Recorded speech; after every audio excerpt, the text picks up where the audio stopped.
อมยังพัด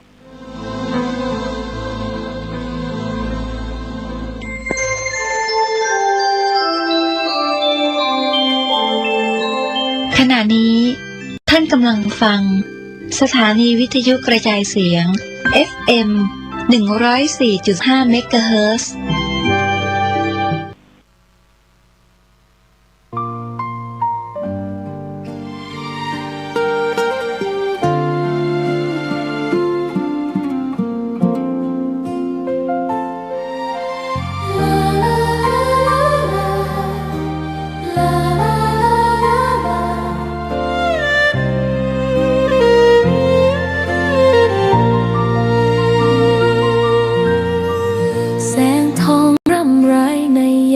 อุตสายังเห็นพระเมตตาอยู่ทุกแห่งหนน้ำพระทัยฉโลมใจคนทั่วพื้นแผ่นดินยังอบอุ่นรอยยิ้มพระพักตร์ยังส่องแสงในดวงใจไทยไม่ลืมเสียงสายลมแผ่วเบาเหมือนเอ่ยคำปลอบว่าพระองค์ยังอยู่ใกล้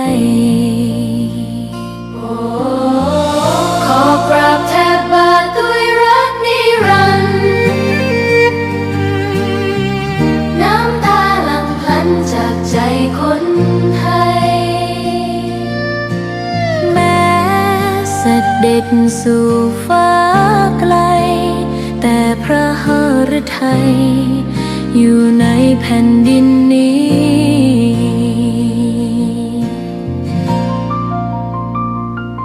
สวนดอกไม้ยังบานดังวันเก่า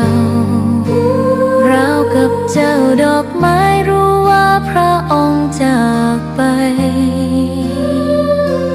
แต่กลิ่นหอมยังพัดผ่านใจให้ระลึกถึงพระเมตตาแผ่นดินนี้ยังส่องสว่างด้วยพระคุณอันยิ่งใหญ่ขอเดินตามรอยเท้าแห่งพระแม่ไปด้วยศรัทธาไม่เสื่อมคลายขอกราบแทบบาทด้วยรักนิรันดร์น้ำตาหลั่งพลันจากใจคนไทยแม้เสด็จสู่ฟ้าไกลแต่พระหฤทัยอยู่ในแผ่นดินนี้ดวงใจไทยทุกดวงขอพักดีขอถวายรักนี้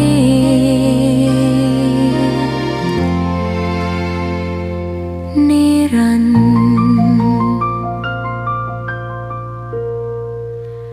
แด่พระพันปีหลวง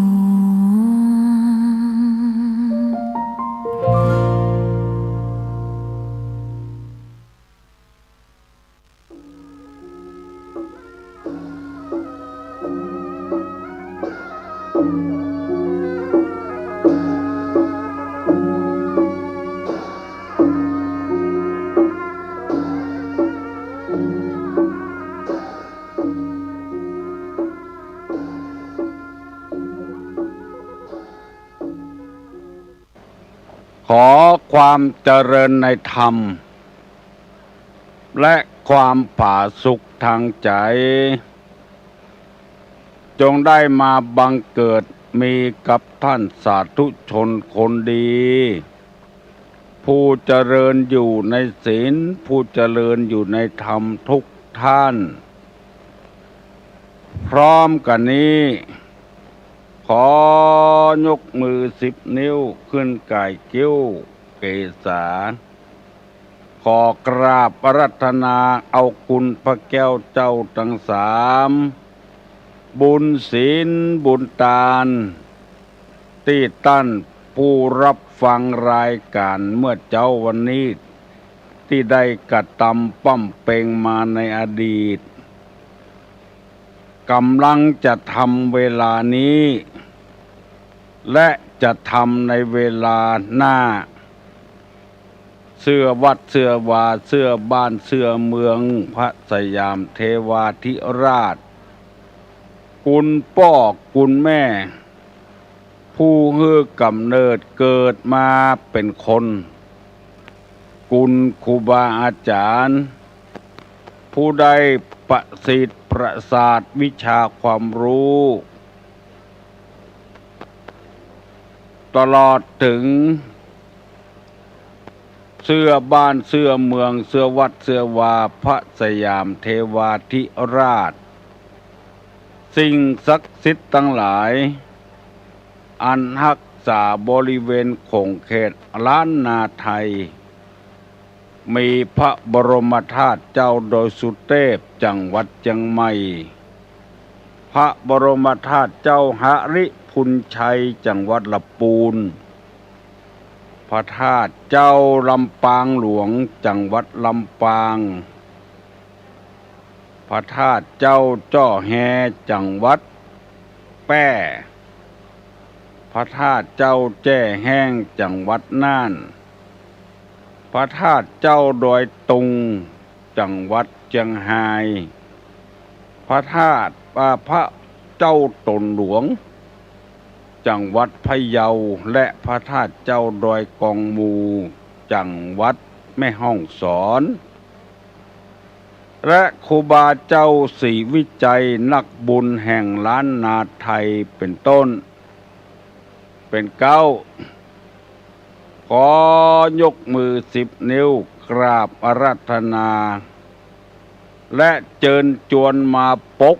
ปักรักษาท่านผู้รับฟังรายการวิทยุทุกท่านทั้งพระสงฆ์พระเจ้าลูกเนนและคฤหัสถ์ชนทั้งหลายปอกกาพาณิชย์ข้าราชการบ้านเมืองเกษตรกรรมครูบาอาจารย์เจ้าที่สอนลูกศิษย์ลูกหาในโรงเรียนในอนุบาลในวิทยาลัยในมหาวิทยาลัยทุกท่านขอให้ท่านทั้งหลายมีความสุขกายมีความสุขใจเหมือนกันทุกท่านตลอดกาลนานก่อนที่จะได้ดำเนินรายการต่อไปนี้ขออาราธนาและเชิญชวนมวลท่านผู้ฟังทั้งหลายได้ไหว้พระเพื่อให้ความเป็นสิริมงคลบังเกิดกับท่านทั้งหลายประนมมือเน้อว่าพร้อมกันอะระหังสัมมาสัมพุทโธภะคะวาพุทธังภะคะวันตังอะภิวาเทมิ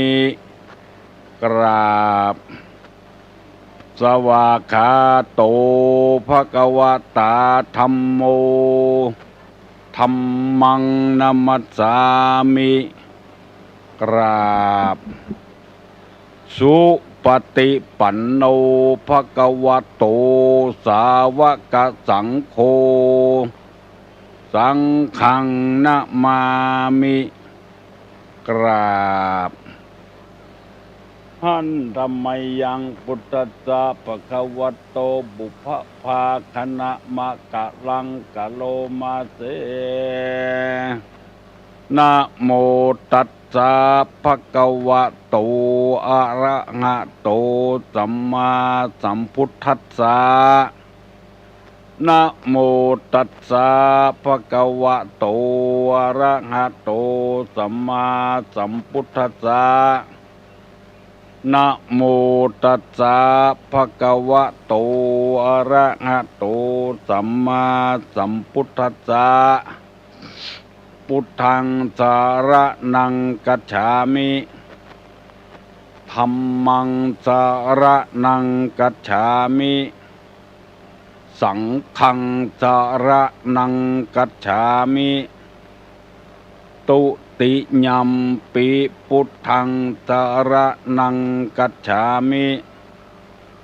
ตุติยัมปิธัมมังสารนังกัจฉามิตุติยัมปิสังฆังสารนังกัจฉามิตติยัมปิพุทธังสารนังกัจฉามิตติยัมปิธัมมังสารนังกัจฉามิตติยัมปิสังฆังสารนังกัจฉามิ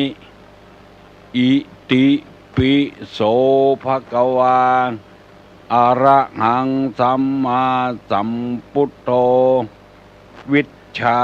จารณะสัมปันโนสุขโตโลกาวิทูอนุตตะโลปุริสะธัมมสารถิสัทธาเตวะมนุสสานังพุทโธภควติสวากขาโตภควตาธัมโมสันติติโกอาการิโกเอหิปัสสิโกโอปันญิโกปัจจัตตังเวทิตพโพวินยูหิติสุปฏิปันโนภควโตสาวกสังโฆอุจุปฏิปันโนภควโตสาวกสังโฆญาญะปฏิปันโนภควโตสาวกสังโฆสามิจิปฏิปันโนภควโตสาวกสังโฆญะติตังจัตตาลิปุริสายุคานิอัฏฐะปุริสาปุคราเอสะภะคะวะโตสาวกสังโฆอาหุไนโยปาหุไนโยตักขิไนโยอัญจลีกาลนิโยอนุตตรังปุญญเขตังโลกัสสาติกราบหนึ่งกราบสองกราบสามกาเลนะธรรมัสสวนังเอตัมมังคะละมุตตะมังมาแล้วเนื้อเสียงก้องเสียงก้องเสียงมองต่ำเข้าเสียงทุเจ้าสวดมนต์และเทศนาธรรมมาแถมแล้วมาถึงวัดถึงวาถึงในห้องครูบาอาจารย์มาถึงในบ้านมาถึงบนบ้านมาถึงในมุ้งมาถึงในสุดมาถึงครัวเตาไฟมาถึงในห้องน้ำมาถึงในรถมาถึงในกาดมาถึงกระเป๋าเสื้อคนที่กำลังวิ่งออกกำลังอยู่เปิดวิทยุโดยฟังโดยมาถึงในให้ไทยสวนมาถึงกาดถึงลีที่เอาวิทยุไปโดยเปิด FM ของสถานีวิทยุและของหลายที่เปิ้นบัดแจ้งให้ตุลุงทราบแล้วเปิ้นเปิดไฟเขียวเปิดวิทยุแล้วต่อให้พี่น้องตั้งหลายฟังสืบทั่วไปได้ยินว่ามีครูบาอาจารย์หลายมหาวิทยาลัยมีอาทิมหาวิทยาลัยเชียงใหม่เป็นต้น จะมีด็อกเตอร์มีครูบาอาจารย์หลายท่าน จะออกซาวเสียงว่าสถานีใดพ่องและตุเจ้าตนใดพ่องติเตศมีคนฟังนักที่สุด จะได้รวบรวมพอสถิติ ได้ยินข่าวบ่ได้แต่บ่แต่บ่ฮู้แล้วมีคนมาเล่าให้ตุลุงฟัง ขอขอบคุณขออนุโมทนาในความคิดนี้เนอะเพราะว่าเราจะได้กระจายธรรมะในทางพระพุทธศาสนาคือกว้างขวางยิ่งขึ้นไปคือคนได้ฟังนักๆแล้วนำมาปฏิบัตินักๆดังที่เคยประกาศเคยเคยเล่าไปแล้ววันก่อนๆว่าคนใดบ้านหลังใดแล้วก็ชุมชนใดหมู่บ้านใดมีคุณธรรมนักหมู่บ้านนั้นจะแข็งแรงเข้มแข็งเฮือนหลังนั้นจะเข้มแข็งคนนั้นจะเข้มแข็งเพราะว่าผู้ปฏิบัติธรรมเหมือนกับต้นไม้ที่มีหากตนรากแก้วมันยึดมันถือมันกลมเกลียวสามัคคีกันดีบ่มีความวิตกบ่มีความหวั่นไหวมันตรงกันข้ามกับคนใดบ้านหลังใดและชุมชนใดปราศจากคุณธรรมเหมือนต้นไม้ที่บ่มีหากแก้วบ่มีหากต้นมันเปราะมันบางพอลมปัดมาน้อยก็ก้นกันล้มกันอย่างที่เฮาหันลิ้นจีกับลำไยที่ตอนออกไปหรือกอบไปปลูกเอาไม้เข้ากำตังบนจะใดก็แห้วมันก็ยังก้นอยู่เพราะว่าบ่มีรากฐานมั่นคงถาวรเพราะว่าคนนั้นจะเป็นนักบวชก็ตามเป็นข้าราชการบ้านเมืองก็ตามเป็นปอกกาพาณิชย์ก็ตามเป็นคนเนี่ยให้ใส่ส่วนก็ตามมีโรงงานอุตสาหกรรมใหญ่โตละโหฐานก็ตามย่อมจะพังกันทั้งนั้นเพราะว่าบ่มีคุณธรรมบ่มีรากแก้วบ่มีรากตนบ่มีรากฐานอันสำคัญถ้าว่าวิทยุต่างๆจวนกันต่อออกปากันฟังธรรมกันนักหนาปาป้านมันจะมีความมั่นคงในคนหนึ่งในบ้านหลังหนึ่งชุมชนหนึ่งตึงวันนี้วิทยุพรุดออกมาอย่างดอกเห็ดส่วนมากนี้มันจะไปเป็นอย่างอื่นเหมือนกับมอดเจาะไม้คือมีกำลังลดลงโฆษณาสินค้าต่างๆเกินความเป็นจริงลำไปซึ่งมันเป็นไปบ่ได้อยู่แล้วผู้โฆษณาก็หูอยู่ว่ามันเป็นไปบ่ได้แล้วก็ยังมาโฆษณาชวนเชื่อทำให้คนบ่มีหากตนบ่มีมาหากแก้วหูเบาเอาง่ายฟังทีเนอะตุลุงจะยกตัวอย่างให้ฟังคนฉลาดเท่านั้นที่เลือกซื้อสินค้าบริษัทนี้ลองฟังลองคนฉลาดเท่านั้นย่อมซื้อสินค้าบริษัทนี้ภัยก็ไข้ลวกภัยก็ไข้ฉลาดพอซื้อไปแล้วมันบ่เหมือนกับคำโฆษณา เนี่ยคือคนเฮาหูเบาไปตึงวันตึงวัน คนใดบ่ซื้อแสดงว่าคนนั้นบ่ลวกบ่ฉลาดเป็นคนบ่ว่าละคนใดซื้อคนนั้นเป็นคนลวกคนใดบ่ซื้อเป็นคนเนี่ยลองคิดพอทีมันจะไปฮื้อคนก็ดีบ้านหลังนั้นก็ดีชุมชนนั้นก็ดีไปมั่นคงได้จะได้ถ้าหากว่าปากันฟังธรรม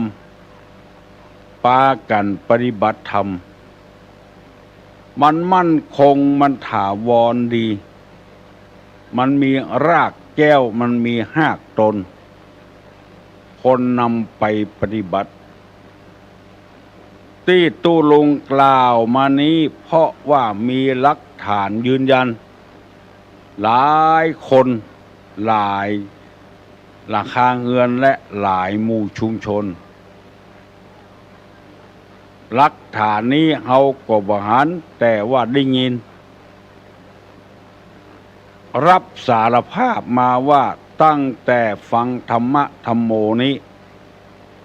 ครอบครัวมีความอบอุ่นยิ่งขึ้น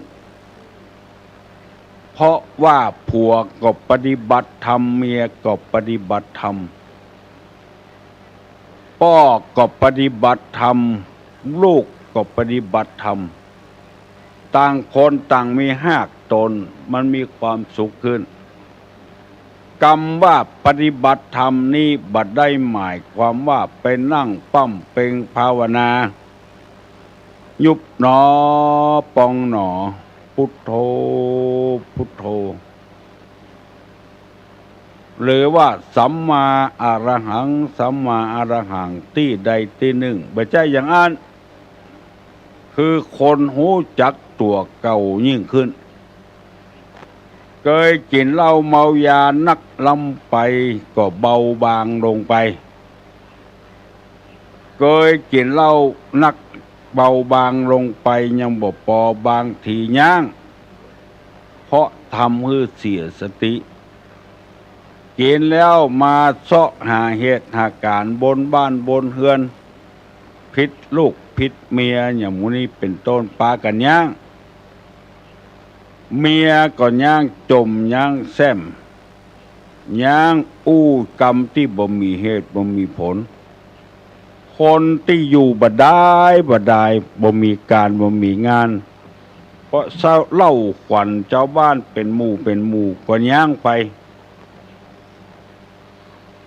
มีความละอาในใจเพราะว่าได้ป้อนข้อมูลคือความรู้ในทางธรรมก็ย่างจากการนั่งเล่าขวัญเปิ้นเอาเวลาไปเงียบเวียกเงียการคนที่เคยแจ้ผ้าไว้2 วัน3 วันก็ดีขึ้นมา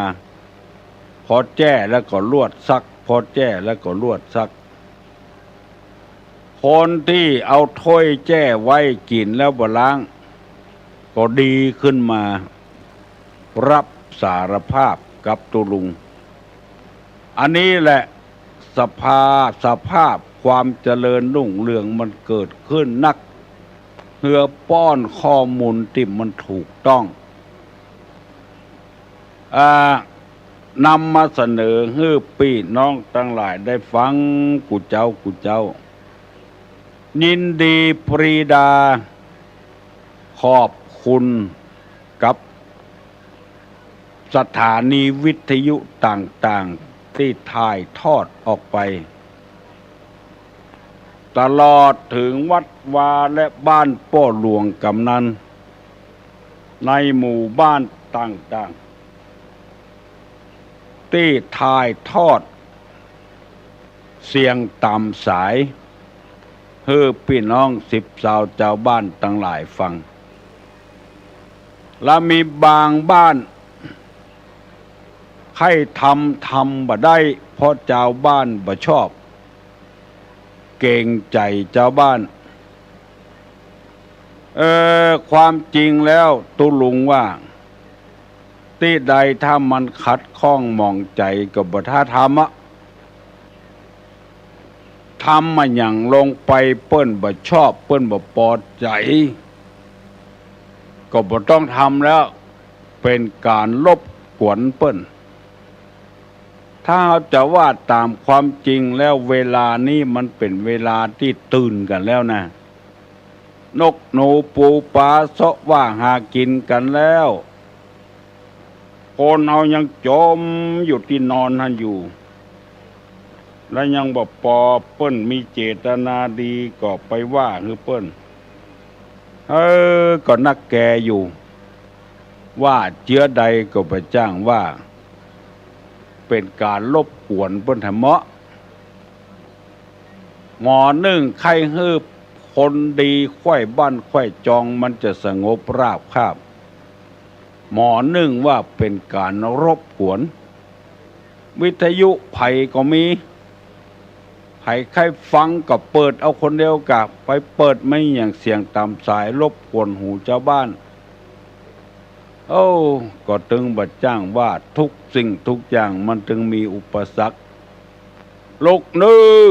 พอออกไม่ออกนึงมันอย่าบัดตันการตันงานเพื่อเอาแปรงฟันล้างหน้าอาบน้ำจะไปเงียเวียกเงียการทำแล้วบัดใจตุลงมีเจตนาหายเจตนาดีเนอะจะไปฟังว่าอันอย่างฮือตุลุงเตื้อวันหน้าจะรู้สึกเพลงมันจึงบอกว่าอย่าเกลียดค้านทำกันนานนะพวกเรางานหนักงานเบาเหนื่อยแล้วเราพักผ่อนก็หายคนใดเกียจต่องานไม่ทำงานเกียจค้านเอาอยู่สบายแก่จนตายขอทำนายว่าไม่เจริญนี่ เพลงลูกเสือเจ้าบ้านตุลุงบอกว่าเท่าจนตายขอทำนายไว้เลยว่าไม่เจริญว่าเจริญแน่ก็สาเหตุที่แห่งความล้มเหลวที่ตุลุงเคยออกอากาศถึงวันนั้นหนึ่งบ่เข้าใจผู้อื่นเนี่ยสาเหตุแห่งความล้มเหลวแก่จนตายขอทำนายว่าไม่เจริญสองไม่ประมาณในตนสามไม่เดียงสาต่อการสี่ไม่สำนึกผิดชอบห้าโลภโมโทสันหกเย่อหยิ่งยะโสเจ็ดโป้ปดหมดเท็จแปดคบค้าเสเพนเก้าเกลียดค้านต่อการงานเนี่ยความล้มเหลวแก่จนตายขอทำนายว่าไม่เจริญแล้วก็ข้อ10หนี้สินพ้นตัวข้อ11ขี้เหล้าเมายาข้อ12หูเบาเฉาปัญญาข้อ13ทำตัวหัวไม้ข้อ14ไร้สัจธรรมข้อ15ใจคอคับแคบไร้สัจธรรมได้อธิบายเมื่อตะวาแล้วเนออยู่ที่ไหนบ่มีศีลบ่มีธรรมงัวก็คงเป็นงัวควายก็คงเป็นควายคนเฮานี่กับเป็นได้กูอย่างเป็นวอกเป็นก้าง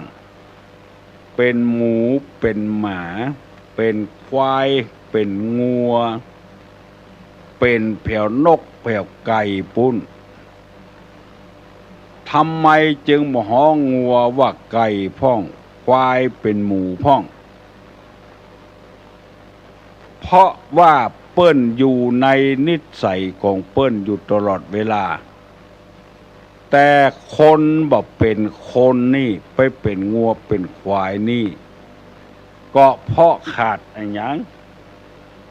อันเนี้ยสำคัญมากพอออกไม่ออกเพราะไร คุณธรรมไร้สัจธรรมนั่นเองอู้ไหนบ่มีห้านบ่มีปราศจากคุณธรรมบ่มีศีลบ่มีธรรมกับตัวเอาตัวรอดไปเป็นวันเป็นวันแล้วทำไอ้หยังก็หู้อยู่เปิ้นมหานคุณงามความดีของตัวเพราะไอ้หยังก็เพราะว่าตัวไร้สัจธรรมนั่นเองว่าไปบ่ไปสักกรรมว่าอยู่บ่อยู่สักกรรมพอทำคุณงามความดีบ่ได้แต่งน้อยใจหาว่าปิดทองหลังพระไปปิดทองหลังพระได้จะได้ตัวบ่มีสัจธรรมความล้มเหลวของตัวมีนักกว่าที่ทำความดีทำความดีน้อยเดียวทำความชั่วเป็นโกฏเป็นกองหาว่าภัยบ่ฮู้ภัยบ่หันกับตัวมีอันหยังพ้องความชั่วของตัวมีอันหยังพ้องอยู่ที่ไหนเนี่ยอันหยังที่ไหนเอาเหล้าเอายาเป็นพระหมอกพระมารเป็นหัวหน้าคนเป็นอันหยังก็จ้างเถอะจะประชุมชาวบ้านสักเตื้อหนึ่งย่างเหล้าเหี่ยสักเตื้อหนึ่งเวลาประชุม2-3 ชั่วโมงก็บ่ได้หน้าแดงปะลึ่งกินเหล้าแล้วประชุมชาวบ้านแล้วไผจะเชื่อพ่องเบื้องหลังของตัวมีเจืออันบางคนกองหันหน้าแดงปะลึ่งไหวแล้วเว้ยหัวหน้าเมาเหล้าแห่มาประชุมกู้บุหูเรื่องหนีเลยละมันน้อยอกหม่องใจเพราะว่าบ่มีสัจธรรมตัวเนี้ยจะทำอันอย่างสักเตื้อหนึ่งก็เอาเหล้าเป็นพระหมอกพระมารเวลานี้ทางกรมศาสนาสำนักงานพระพุทธศาสนาแห่งชาติสั่งมาตั้งสำนักงานพระพุทธศาสนาจังหวัดฮือเอาตุเจ้าไปประชุมเกี่ยวกับจังหวัดเชียงใหม่ปลอดสุราจังหวัดเชียงใหม่ปลอดสุราบ่ใช่ปอดนะหมายความว่าฮือจังหวัดเชียงใหม่เนี่ยบัดนี้โยมเล่ากันจะมีการมีงานอันหยังสักเตื้อทำบุญบวชลูกงานศพจะขึ้นเฮือนใหม่นิมนต์ตุเจ้ามาเจริญพุทธมนต์แทนที่จะเซาะของกินของทานไว้เหี่ยก่อนเอาไว้ถวายตุเจ้าให้เป็นสิริมงคลกับบ้านไปเอาสิ่งที่บ่เป็นมงคลมาเหี่ยก่อนเอาเบียร์มาไว้5 ลังแสงสม2 โลกโหลจะเอี้ยปอกออกแม่ออกพี่น้องทั้งหลายเฮยจะเอาไอ้หยังกันแน่จะทำมงคลก็ว่าอาวะมงคลกันแน่ไปเกียมเหล้าไว้ฮื้อละอ่อนเหี่ยก่อนเกียมเบียร์ไว้เกียมแสงสมไว้เกียมสิ่งเสียงซูนไว้อันหยังกันแน่เพราะฉะนั้นสำนักงานพุทธศาสนาแห่งชาติจึงหูว่าคนเฮาเนี่ยเอาแต่หากบัดใจหากโตนเอาหากที่กอบมันบ่มีหลักฐานมั่นคง ขอเชิญท่านทั้งหลายไปร่วมทำบุญสิริมงคลขึ้นวันใหม่จดเชียงซุนจดแสงสมจดเบียร์ไว้เหี่ยก่อนของตาลตุเจ้ายังบ่เซาะเตื้อใกล้เข้ามาแล้ววันพูกแล้วนิมนต์ตุเจ้าไว้จะมาเจริญพุทธมนต์ไปปูจาสั่งเหลืองที่วัดปุณอันเนี้ยมันมั่นคงเมื่อใด1 วัด 1 อำเภอเพื่อปลอดการขายสุราการดื่มสุราในวัดโอ้ไปหันแล้วมันใจอ่อนใจจางเน้อตั้งในวัดเขาเพื่อข่าวเพื่อฟังเทศออกมานอกวัดร้านเหล้ายายเป็นแลบต่อไปนี่เปิ้นจะบ่ฮื้อมีแล้วนะมีก็ฮื้อขายรับขายลี่วัดหนึ่งลองสำรวจพอมันเสี่ยงกี่ล้านวิหารหลังหนึ่งมอกทักล้านนี่บัดแล้วบทสดหลังหนึ่งกำแพงแล้วเอาสิ่งสกปรกโสมมเข้าไปขายในวัดก็มีนอกวัดก็มีมันคนละเรื่องในเรื่องเดียวเปิ้นจะขอร้องเพื่อหมู่ที่เอาเหล้าเอายาไปขายในงานวัดงานปล่อยหลวงงานปล่อยน้อยงานอันยังกูอย่างงานศพตุเจ้าก็ดีงานวันเกิดตุเจ้าก็ดีขอร้องบ่ฮื้อไผเอาเหล้าไปขายในวัดบ่ฮื้อขายนอกวัดถ้าจะขายก็ขายคนตี้คนต่างประเดี๋ยวนี้มันเติกอย่างหนึ่งนะขออู้ซื่อๆนะเติกกำนันเติกผู้ใหญ่บ้านตุเจ้าได้ขอร้องได้แต่กำนันผู้ใหญ่บ้านไปใส่ตุเจ้ามาอยู่ใหม่ก็ดีตุเจ้าขี้กลัวก็ดีเลยตามใจเถอะเพราะออกเขาจะขายอย่างขายเถอะขอเมตตากับกำนันผู้ใหญ่บ้านช่วยเป็นหูเป็นตาพ้องเฮาเป็นผู้นำเจ้าบ้านอย่าไปเอาเหล้าเอายาเป็นใหญ่ล้ำไปห้องมาประชุมเมื่อใดขอหน้าแดงประลึงก่อนบอกแก่ก็แขว้นก่อนบอกแขว้นก็แก่จดเหล้าเหี่ยก่อนแล้วปากกล้ากลางแข็งตุเจ้าว่ายังก็บ่ได้เลยอย่างนั้นนะซุ่มสามขึ้นแล้วเป็นวันขอร้องกัน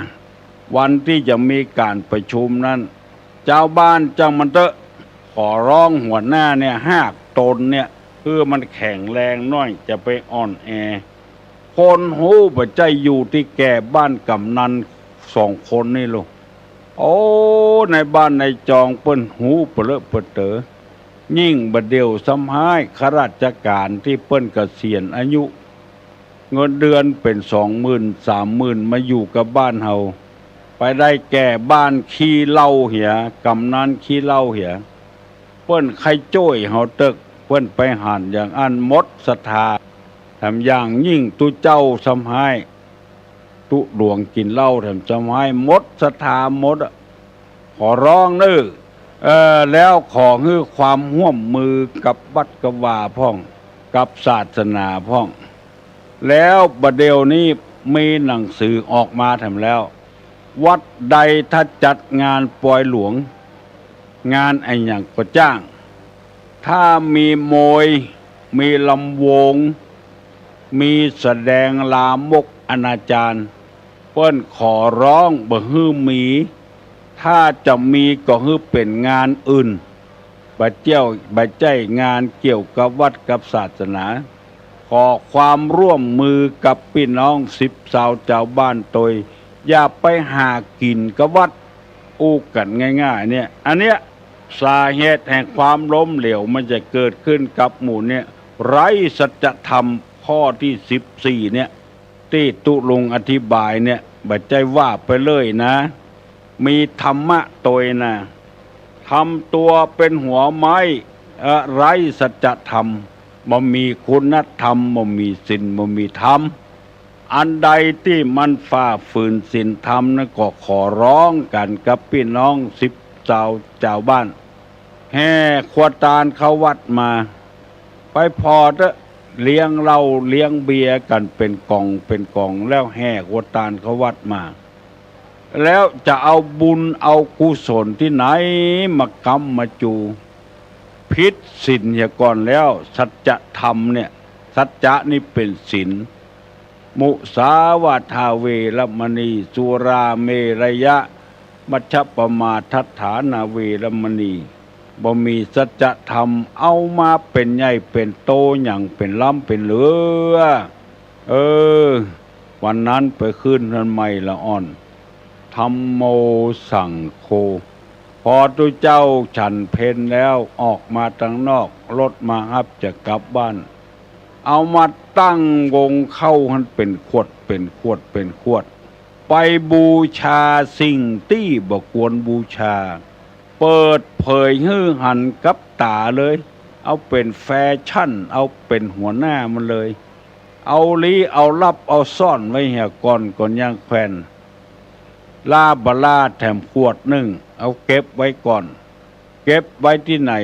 ปุ้นโต๊ะหมู่ปุจจาปุ้นเอาแม้พระพุทธรูปปุ้นอันยังจะได้ล้ำเหลือขอเอากรรมนี้ฝากฝังพี่น้อง10 ชาวชาวบ้านไว้ก่อนมันเป็นอบายมุกนะมันเผาไส้เผาท้องนะ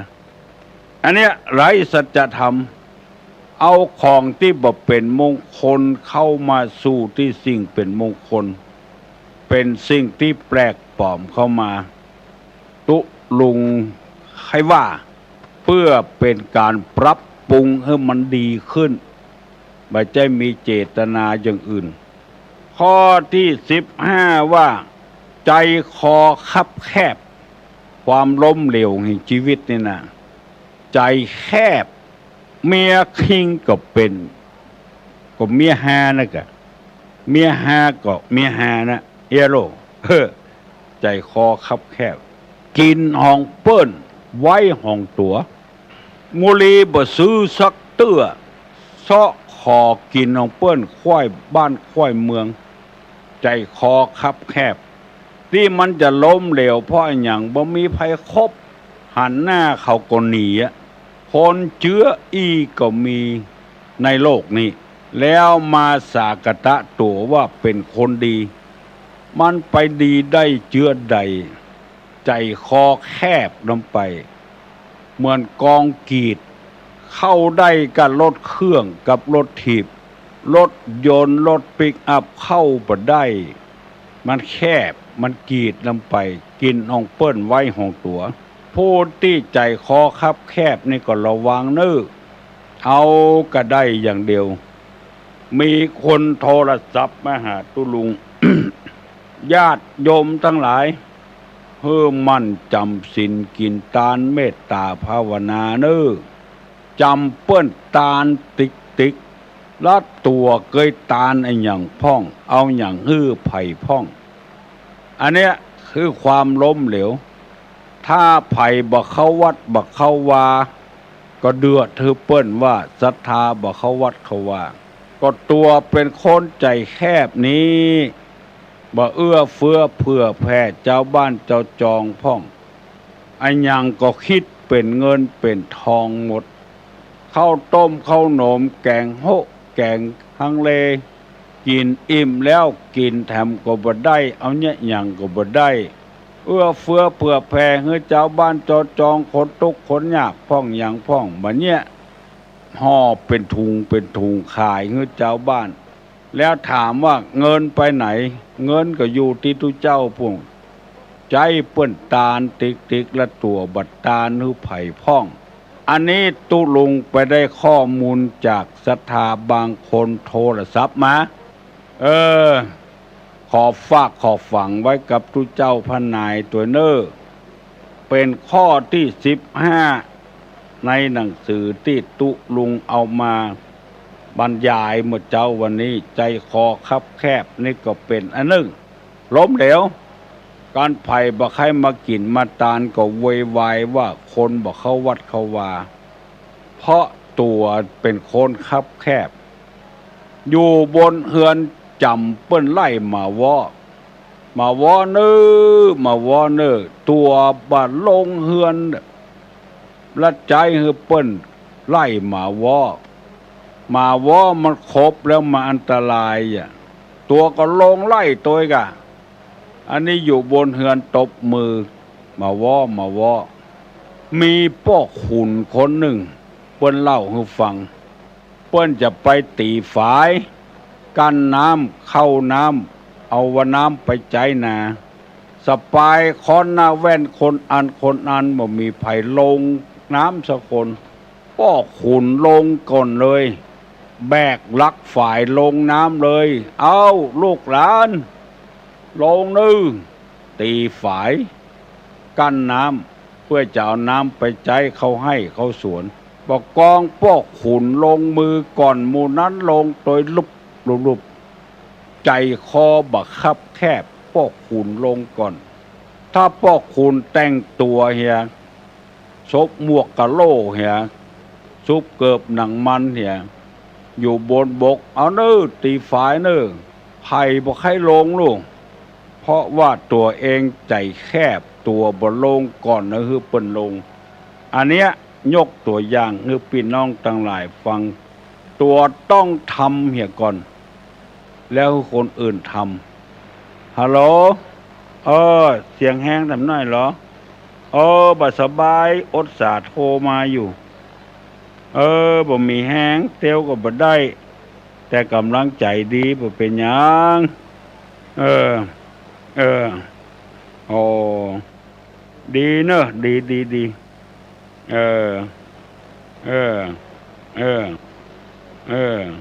เอาดีกะลูกเป็นคนดีแล้ว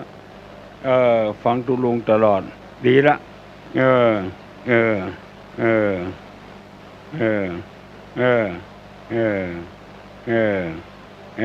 ดีสอบบล็อกเกอร์เจอคนเดียวได้ละดีแล้วมีกำลังอกกำลังใจดีต่อกันเนอะอะโหลเป็นปีแล้วจ้ะเปิ้นยังบ่เปิดเตื้อประเดี๋ยวนี้นะตู้ลุงลักเปิด มีเวลาน้อยเดียวสบายดีเนาะเราปูนหนาวก็วันนี้เย็นเนาะเย็นถึงวันเปิ้นเปลี่ยนเครื่องทรงพระแก้วมรกตเนาะพระบรมเปลี่ยนวันนั้นอ่ะวันแฮมค่ำวันเดือนยี่แฮมค่ำเปลี่ยนเครื่องทรงเลยมันหนาวแล้วเนาะเจริญพรเนอะเจริญพรละปูนเนอะ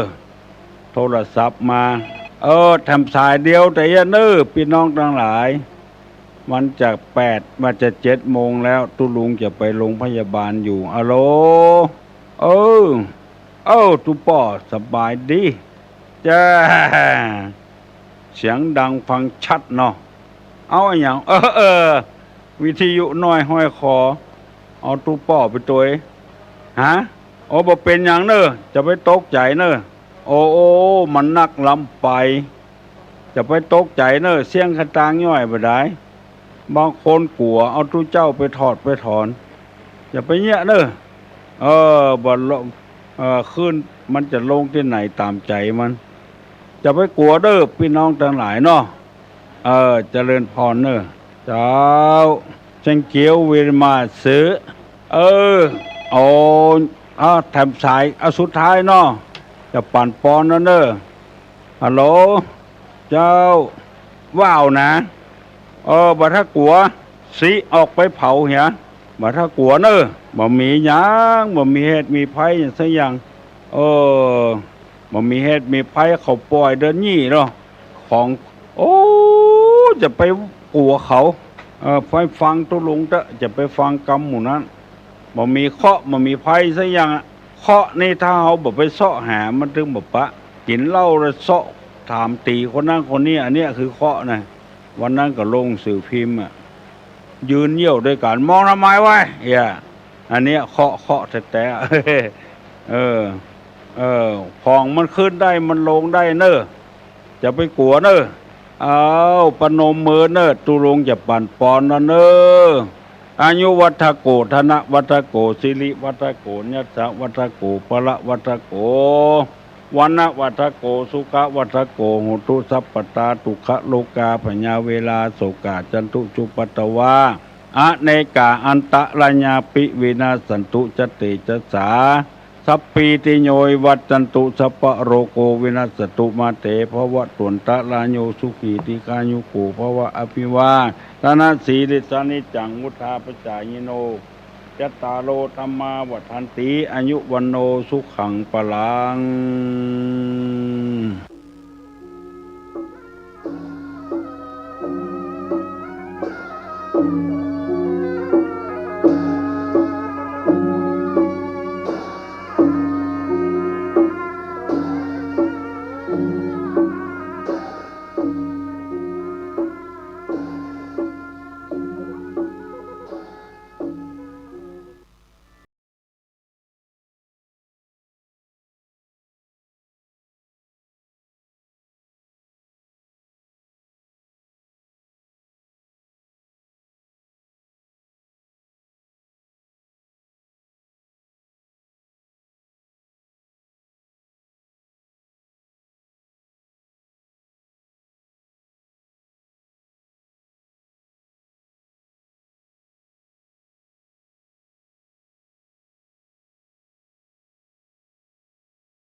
เรื่องการเทศนา การเขียน การค้นคว้า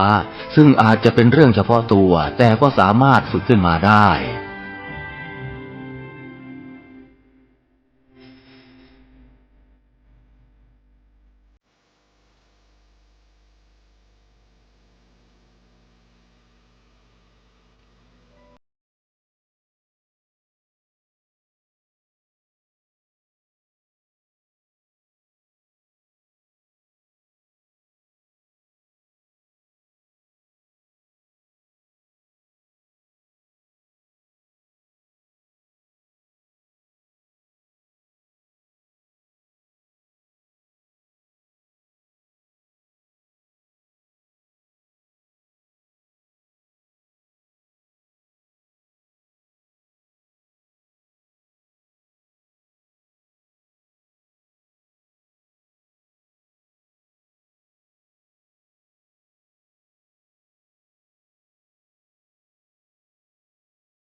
ธรรมถูกถ้อยคำเข้าถึงจิตใจฟังรายการวิทยุเสียงใสส่งถึงใจไปสู่ปลายนาสารธรรมน้อมนำมองพระศาสดาบอกผู้คนทั่วลาหันมาเข้าวัดฟังธรรมคลื่นเสียงนี้เป็นคลื่นธรรมะจากใจส่งถึงบ้านไกลบ้านไกลฟังได้สุขใจล้ำยามดึกดื่นค่ำคืนมีงานต้องทำเป็นคลื่นสารธรรมเน้นย้ำธรรมะเพื่อนใจเสียงคลื่นธรรมบอกหลักธรรมให้คลายความเหงาฟังเสียงธรรมะเบาเบา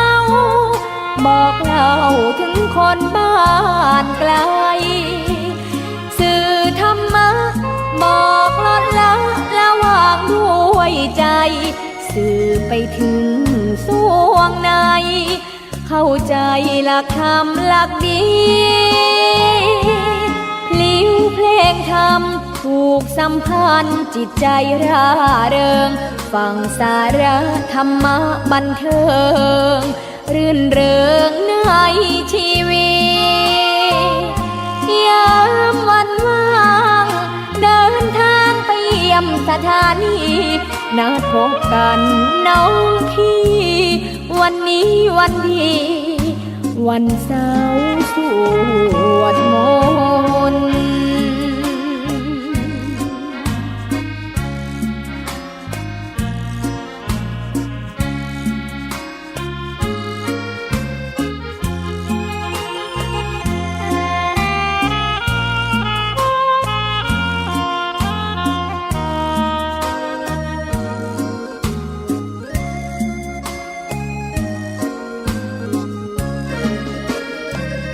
เสียงคลื่นธรรมบอกหลักธรรมให้คลายความเหงาฟังเสียงธรรมะเบาเบาบอกเล่าถึงคนบ้านไกลสื่อธรรมะบอกลดละละวางด้วยใจ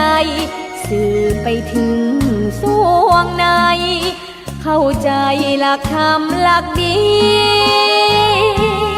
ลิ้วเพลงธรรมผูกสัมพันธ์จิตใจร่าเริงฟังสาระธรรมะบันเทิง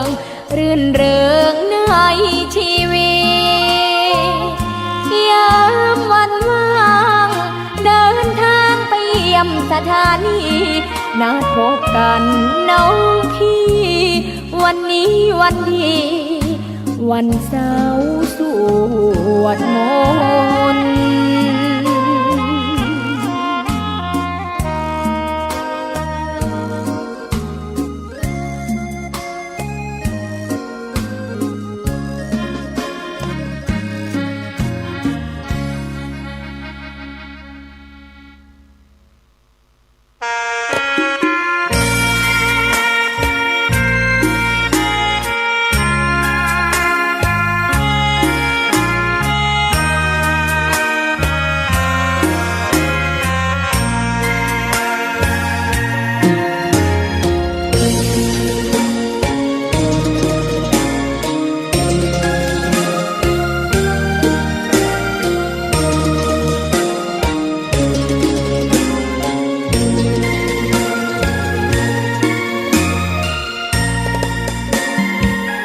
ดอกบัวดอกหนึ่ง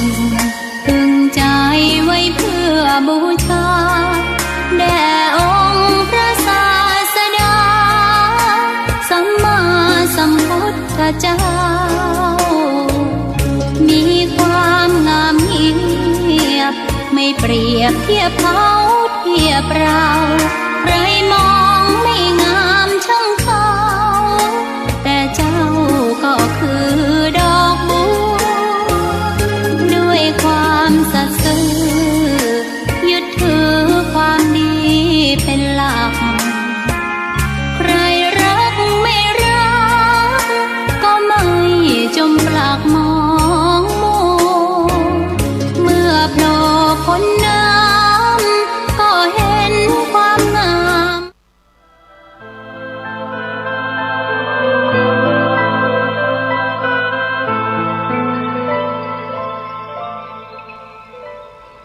จรถภิกขเวจาริกังพหุชนะหิตายะพหุชนะสุขายะโลกานุกัมปายะดูก่อนภิกษุทั้งหลายขอพวกเธอจงเที่ยวจาริกไปเพื่อสร้างประโยชน์เกื้อกูลเพื่อความสุขแก่มวลมหาชนเพื่ออนุเคราะห์ชาวโลกเถิด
ท่านกำลังติดตามรับฟังสถานีวิทยุกระจายเสียงพระพุทธศาสนาแห่งชาติและสังคมคลื่นเพื่อการศึกษาพระพุทธศาสนาและวัฒนธรรมระบบ FM 104.5 เมกะเฮิรตซ์รายการต่อไปเป็นรายการคดีโลกคดีธรรม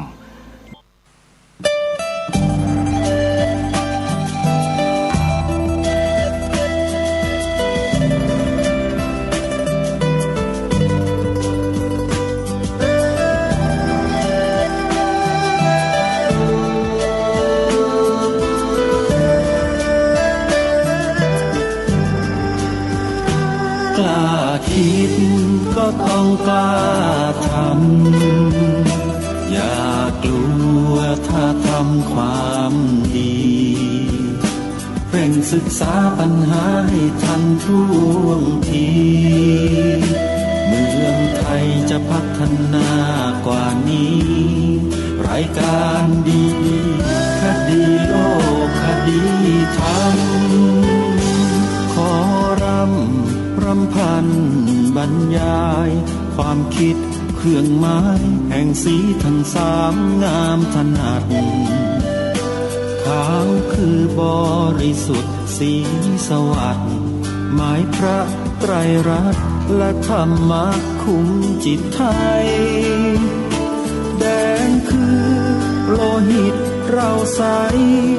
ซึ่งยอมสละได้เพื่อรักษาชาติศาสนา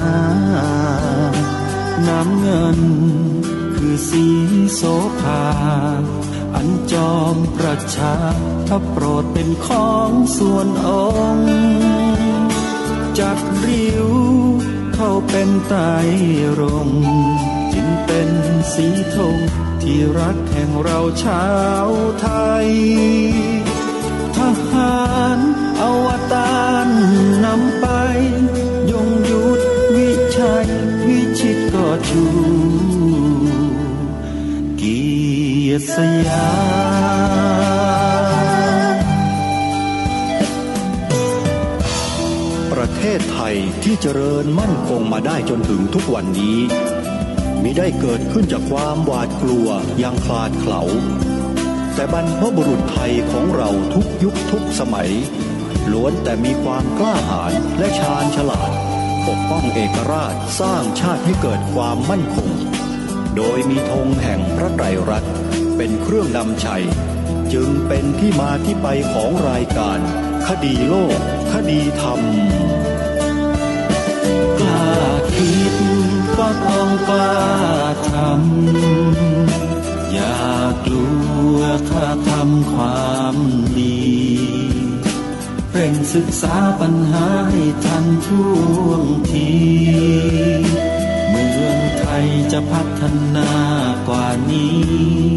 รายการดีๆคดีโลกคดีธรรมรายการดีๆคดีโลกคดีธรรม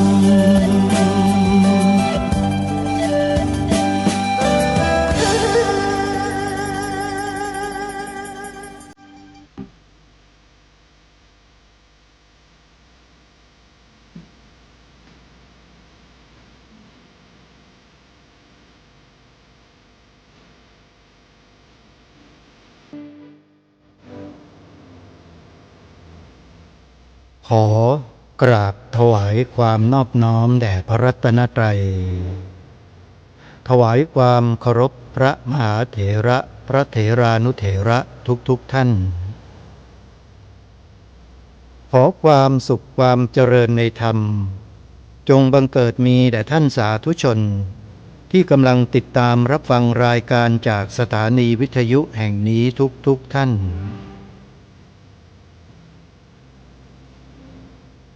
ขอนำท่านผู้ฟังเข้าสู่รายการคดีโลกคดีธรรม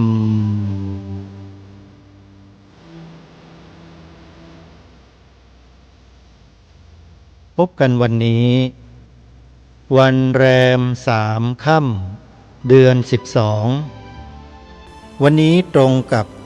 วันเสาร์ที่ 8 พฤศจิกายนพระพุทธศักราช 2568 รายการคดีโลกคดีธรรมมีให้ท่านผู้ฟังติดตามรับฟังเป็นประจำทุกวันทางสถานีวิทยุแห่งนี้ท่านสามารถดาวน์โหลดแอปพลิเคชันวิทยุพุทธศาสนาทั่วไทยเพื่อติดตามรับฟังรายการต่างๆจากสถานีวิทยุพระพุทธศาสนาแห่งชาติทั้ง48สถานีได้โดยสะดวกสาธุชนท่านใดที่แนะนำผู้อื่นบอกต่อให้ผู้อื่นดาวน์โหลดแอปพลิเคชันนี้ผู้นั้นได้บุญเพราะทำให้ผู้อื่นได้มีธรรมะเกิดขึ้นในใจจากการฟังสถานีวิทยุที่เราแนะนำให้เขาดาวน์โหลดบุญจะเกิดขึ้นตลอด24 ชั่วโมงสาธุชนผู้ฟังทุกท่านในช่วงระยะเวลานี้เราคนไทยต้องน้อมรำลึกสำนึกในพระมหากรุณาธิคุณเป็นล้นพ้นของสมเด็จพระนางเจ้าสิริกิติ์พระบรมราชินีนาถพระบรมราชชนนีพันปีหลวงที่พระองค์เสด็จสู่สวรรคาลัยจากพวกเราไปเมื่อวันที่ 24 ตุลาคมปีพระพุทธศักราช 2568 ที่ผ่านมาณขณะนี้ภายในพระที่นั่งดุสิตมหาปราศาสน์เป็นสถานที่ประดิษฐานพระบรมศพของพระองค์และพระบาทสมเด็จพระเจ้าอยู่หัวทรงมีพระมหากรุณาธิคุณให้เจ้าหน้าที่พนักงานฝ่ายต่างๆได้จัดงานบำเพ็ญพระราชกุศลอุทิศถวายแด่สมเด็จพระบรมราชชนนีพันปีหลวง100 วันนับจากวันเสด็จสวรรคตนับตั้งแต่บัดนี้เป็นต้นไปทางสำนักพระราชวังเปิดโอกาสให้พี่น้องประชาชนคนไทยของเรานั้นได้เข้าลงนามถวายความอาลัยแด่สมเด็จพระบรมราชชนนีพันปีหลวงภายในพระบรมมหาราชวังแล้วใครที่ต้องการเดินทางมาลงนามถวายความอาลัยสามารถเดินทางเข้ามาได้ตั้งแต่เวลา9 นาฬิกาเป็นต้นไปการแต่งกายนั้นสุภาพบุรุษสวมเสื้อสีดำกางเกงสีดำหรือสีคล้ำสุภาพสตรีนุ่งกระโปรงยาวเกินหัวเข่าหรือผ้าถุง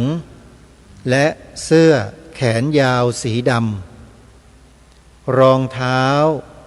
ขอให้ใส่รองเท้าหุ้มส้นขอให้ใส่รองเท้าหุ้มส้นเข้ามาในงานทางเจ้าหน้าที่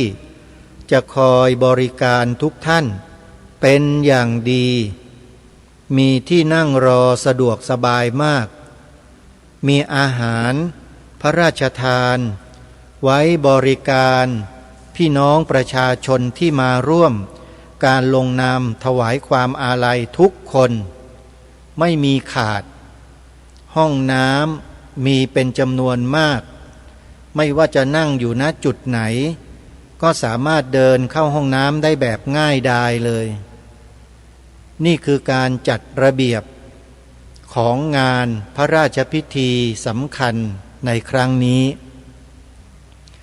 สาธุชนทุกท่านพูดถึงสมเด็จพระนางเจ้าสิริกิติ์พระบรมราชินีนาถพระบรมราชชนนีพันปีหลวงพระองค์นี้ขอบอกกับพี่น้องประชาชนคนไทยว่าถ้าไม่มีพระองค์ท่านงานศิลปะหัตถกรรมแบบไทยๆแท้ๆก็จะสูญหายไปจากสังคมไทยไม่มีเหลือหลายรายการเพราะกำลังของประชาชนที่จะสืบสารรักษาต่อยอดงานหัตถกรรมฝีมือแบบไทยๆอันสวยสดงดงามไว้ได้อย่างยาวนานตลอดไปนั้นประชาชนไม่มีกำลังพอแต่ด้วยน้ำพระราชหฤทัยของพระองค์ท่าน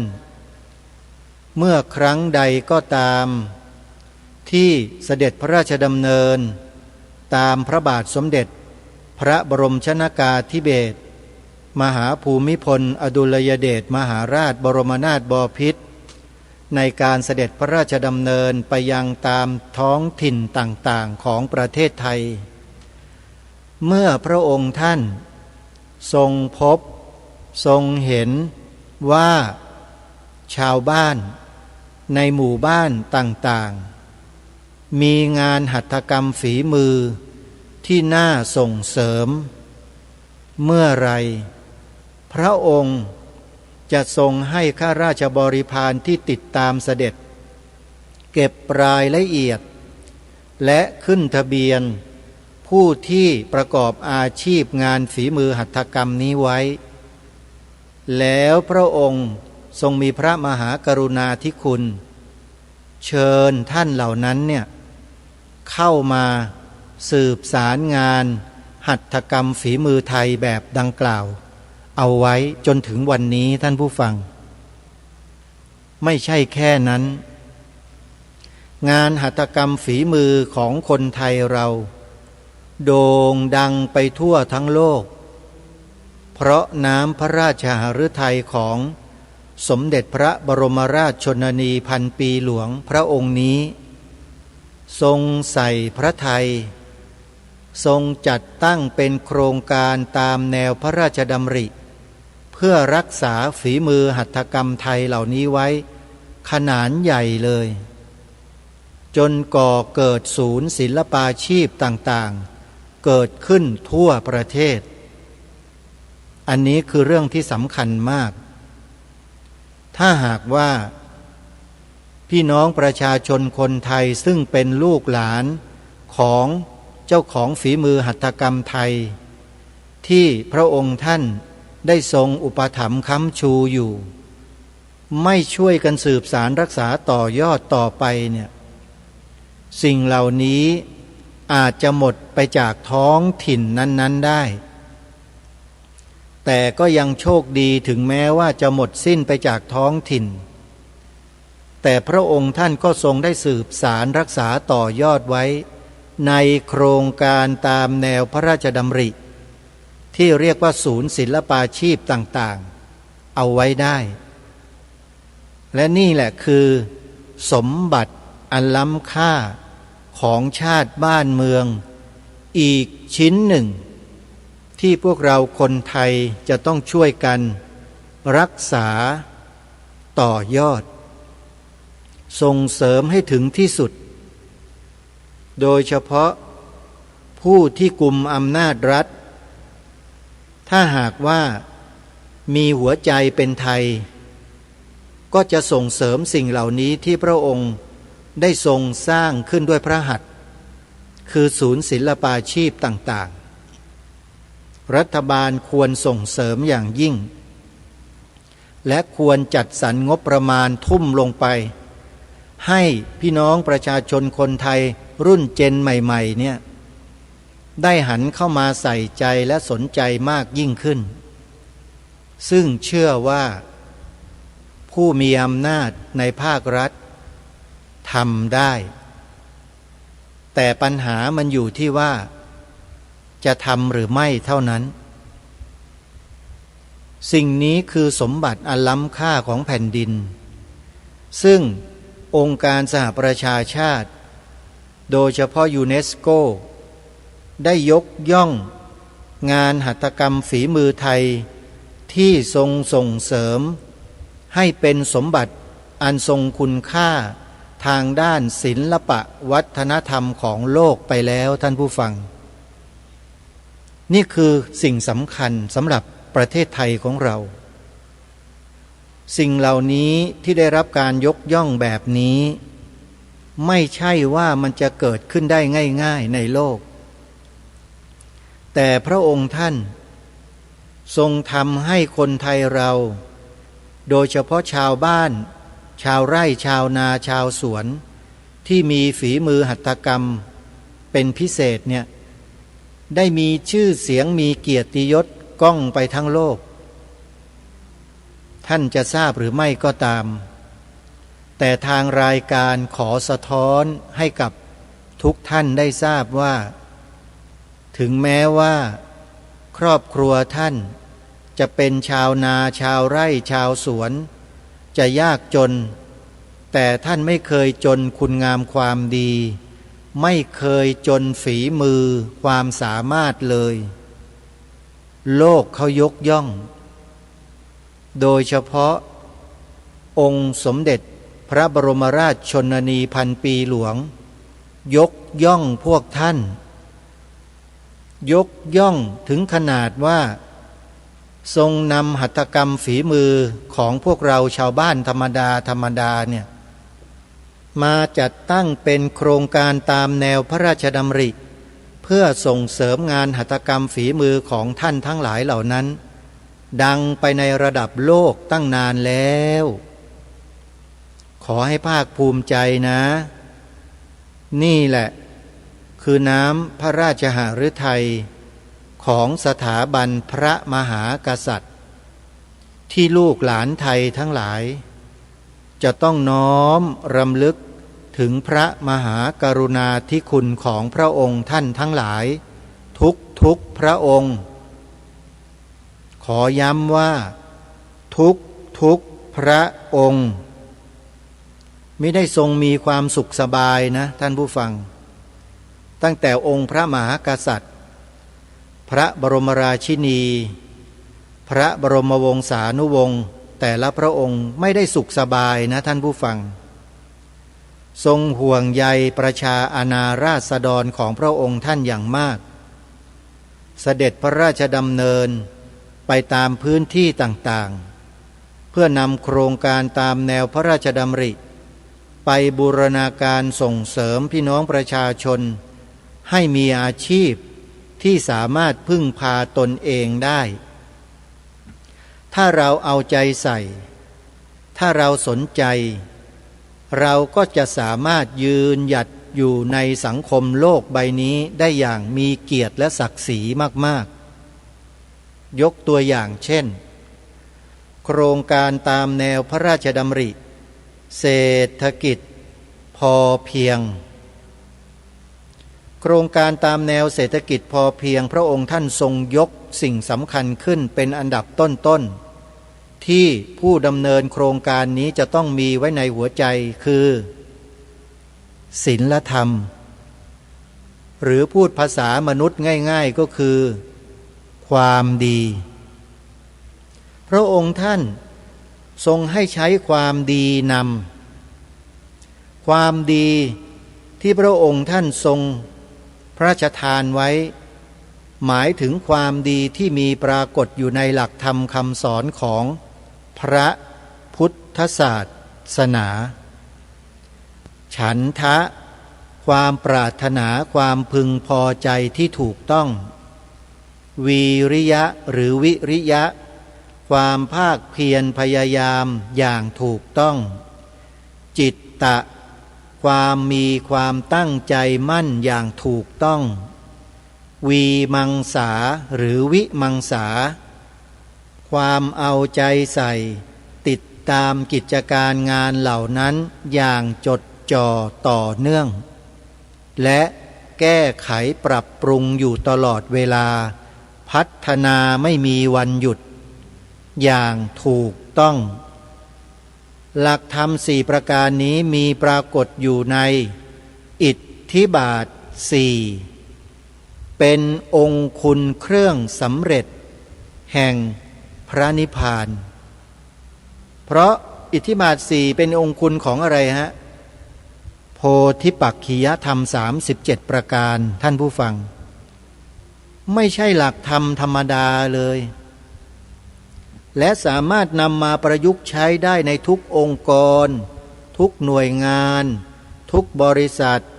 ทุกห้างร้านทุกอาชีพได้หมดเลยถ้าใครมีหลักธรรมสี่ข้อนี้อยู่ในหัวจิตหัวใจไม่มีวันอดตายไม่มีวันจนจริงๆท่านผู้ฟังคนที่มีความพึงพอใจในอาชีพการงานของตนที่ทำอยู่เขาจะเกลียดงานตนเองไหมไม่เกลียดเขาชื่นชอบเขารักมากเมื่อเขารักมากเขาก็จะต้องมีความขยันหมั่นเพียรทำในกิจการงานนั้นอย่างสุดๆถูกต้องไหมเมื่อเขาขยันแล้วผลผลิตจากงานที่เขาทำนั้นมันจะพอกพูนงอกเงยหรือมันจะจมลงหายลงมันก็เจริญขึ้นเพิ่มขึ้นมากขึ้นถูกต้องไหมบวกกับจิตตะความที่เขามีจิตที่มั่นคงเป็นสมาธิอย่างต่อเนื่องอยู่ในกิจการงานเหล่านั้นงานนั้นจะมีความมั่นคงไหมมั่นคงและอีกอันหนึ่งคือวีมังสาใช้วิจารณญาณติดตามงานดูงานวิเคราะห์งานด้วยปัญญางานเขาจะเจริญงอกงามไปไกลกว่าที่เป็นไหมแน่นอนต้องเจริญงอกงามไพบูรณ์แน่และนี่แหละคือหลักธรรมในพระพุทธศาสนาที่พระองค์ท่านทรงนำมาใช้ในโครงการเศรษฐกิจพอเพียงสาธุชนทุกท่านใครก็ตามที่น้อมนำแนวพระราชดำริในข้อนี้ของพระองค์ไปใช้ในชีวิตประจำวันท่านนั้นจะไม่มีคำว่าจนไม่มีคำว่าจนเกิดขึ้นแก่ท่านเลยในที่นี้ก็คือสุดๆเลยนะโยมไม่มีวันที่จะจนใจแน่นอนถึงแม้ว่าเศรษฐกิจซึ่งเป็นเหตุปัจจัยภายนอกมันจะบีบรัดให้เราต้องทุรนทุรายตะเกียกตะกายลำบากแค่ไหนก็ตามแต่ถ้าในใจมันมีความพอเพียงพอใจอยู่จิตใจมันไม่ตกนะคนที่มีธรรมข้อนี้ใจไม่ตกแน่นอนฮะจะนิ่งด้วยปัญญาด้วยสติด้วยสมาธิแล้วอยู่อย่างมีความเข้าใจอยู่อย่างปลอดภัยได้ไม่ไปปล้นไม่ไปจี้ไม่ไปฆ่าไม่ไปคดโกงไม่ไปช่อราชบังหลวงไม่ไปทำทุจริตคอร์รัปชันเด็ดขาดเห็นไหมฮะโครงการแนวทางเศรษฐกิจพอเพียงของพระองค์ท่านจะไม่นำพาผู้คนไปทำบาปทำกรรมทำชั่วใดๆทั้งสิ้นเห็นหรือยังญาติโยมว่าโครงการตามแนวพระราชดำริขององค์บุรพมหากษัตริย์ไทยของเราเนี่ยนำด้วยคุณความดีเป็นหลักแล้วอย่างนี้ประเทศชาติจะเจริญหรือจะล่มจมล่ะมีแต่เจริญ ผู้คนช่วยเหลือเกื้อกูลเอื้อเฟื้อเผื่อแผ่คนมีช่วยคนจนคนจนก็ช่วยคนรวยตามฐานะของตนเองต่างคนต่างช่วยเหลือเกื้อกูลซึ่งกันและกันกลายเป็นอะไรทุกคนทั้งรวยทั้งจนกลายเป็นอะไรฮะจิตอาสาพระราชทานมันมาจบลงตรงนี้ท่านคำว่าจิตอาสาพระราชทานเนี่ยมันมาจบลงตรงนี้ประเทศไทยเนี่ยนี่แหละคือเป้าประสงค์หรือพระราชประสงค์ของพระบาทสมเด็จพระเจ้าอยู่หัวรัชกาลปัจจุบันของเราต้องการให้คนไทยเราเนี่ยมีจิตอาสาพระองค์ท่านจึงทรงมีแนวพระราชดำริจัดตั้งโครงการจิตอาสาพระราชทานทำดีด้วยหัวใจเห็นไหมคนที่ทำดีด้วยหัวใจเป็นยังไงบ้างใครที่เป็นจิตอาสาพระราชทานคงตอบคำถามนี้ได้เป็นอย่างดีถูกไหมว่าเป็นอย่างไรบ้างมีความสุขสิจิตอาสาพระราชทานเนี่ยลองไปช่วยเหลือคนสิฮะที่ตกทุกข์ได้ยากเนี่ยแล้วช่วยเขาได้แล้วเขามีความสุขอ่ะคนที่เราช่วยเนี่ยเขามีความสุขยิ้มแย้มแจ่มใสยกมือสาธุท่วมหัวขอบคุณกราบแล้วกราบอีกน้ำตาไหลไหมล่ะจิตอาสาที่ช่วยเขาอ่ะเห็นไหมล่ะความสุขเห็นจากการที่เราเป็นจิตอาสาเห็นไหมญาติโยมสาธุชนทุกท่านพระพุทธเจ้าของเราเนี่ยสอนให้เราสาวกเราเป็นจิตอาสาตั้งแต่คำสอนแรกมาเลยคำสอนแรกคืออะไรล่ะคำสอนแรกในที่นี้อย่างเป็นทางการนะท่านผู้ฟังก็คือโอวาทปาติโมกข์ในวันมาฆบูชาในคืนเพ็ญมาฆบูชานั่นแหละทรงแสดงโอวาทปาติโมกข์ให้แก่พระอรหันต์ทั้งหลายทั้งปวง 1,250 องค์เนี่ยนำอุดมการณ์นี้ไปถ่ายทอดให้มวลมนุษยชาติในโลกจนกลายเป็นธรรมวิชัยมาจนถึงวันนี้คือธรรมแห่งชัยชนะไม่มีคำว่าแพ้ใครปฏิบัติตามหลักธรรมคำสอนของพระสัมมาสัมพุทธเจ้าได้ครบถ้วนและสมบูรณ์จะไม่มีวันพ่ายแพ้ต่อสิ่งใดๆทั้งสิ้นชนะหมดชนะแม้แต่กระทั่งความตายความตายก็พ่ายแพ้เรียบแพ้ผู้ที่เข้าถึงสภาวะธรรมอันสูงยิ่งแล้วเป็นพระอรหันต์แล้วเห็นไหมฮะชนะหมดเลยการเวียนว่ายตายเกิดความทุกข์ความโศกความร่ำไรรำพันความไม่สบายกายความไม่สบายใจความคับแค้นใจทั้งหลายชนะหมดไม่มีเหลือเลยนี่คือหลักธรรมคำสอนในทางพระพุทธศาสนาที่องค์บูรพมหากษัตริยาธิราชเจ้าของปวงชนชาวไทยของเราทรงสืบสารรักษาต่อยอดมาให้แก่พวกเราชาวไทยและมวลมนุษยชาติในโลกตลอดมาไม่เคยขาดสายเลยไปสืบสาวดูได้นับมา 2,000 กว่าปีเนี่ยตั้งแต่พระพุทธองค์ทรงอุบัติขึ้นมาในโลกหลักธรรมคำสอนของพระสัมมาสัมพุทธเจ้าก็มาปรากฏอยู่บนผืนแผ่นดินสุวรรณภูมิของเราแล้วพระพุทธเจ้าเสด็จมาเองนะไม่ใช่พูดเล่นนะโยมพวกเราก็ทราบกันทั้งนั้นแหละว่าพระพุทธองค์เสด็จมาที่เมืองไทยเราหลายวาระพระองค์ท่านเหล่านั้นไม่ได้ทรงทอดพระเนตรเห็นด้วยพระเนตรของพระองค์เองหรอกแต่มีหลักฐานปรากฏให้เห็นอยู่และมีตำรับตำราทางโบราณบันทึกจารึกยืนยันไว้ด้วยสิ่งนั้นคืออะไรรอยพระพุทธบาทรอยพระพุทธบาทท่านผู้ฟัง แสดงว่าพระสัมมาสัมพุทธเจ้าเสด็จมาโปรดคนบนผืนแผ่นดินไทยของเราเมื่อ 2,000 กว่าปีที่แล้วมีชาวพุทธเกิดขึ้นแล้วศาสนาพุทธอุบัติขึ้นที่สุวรรณภูมิเรียบร้อยแล้ว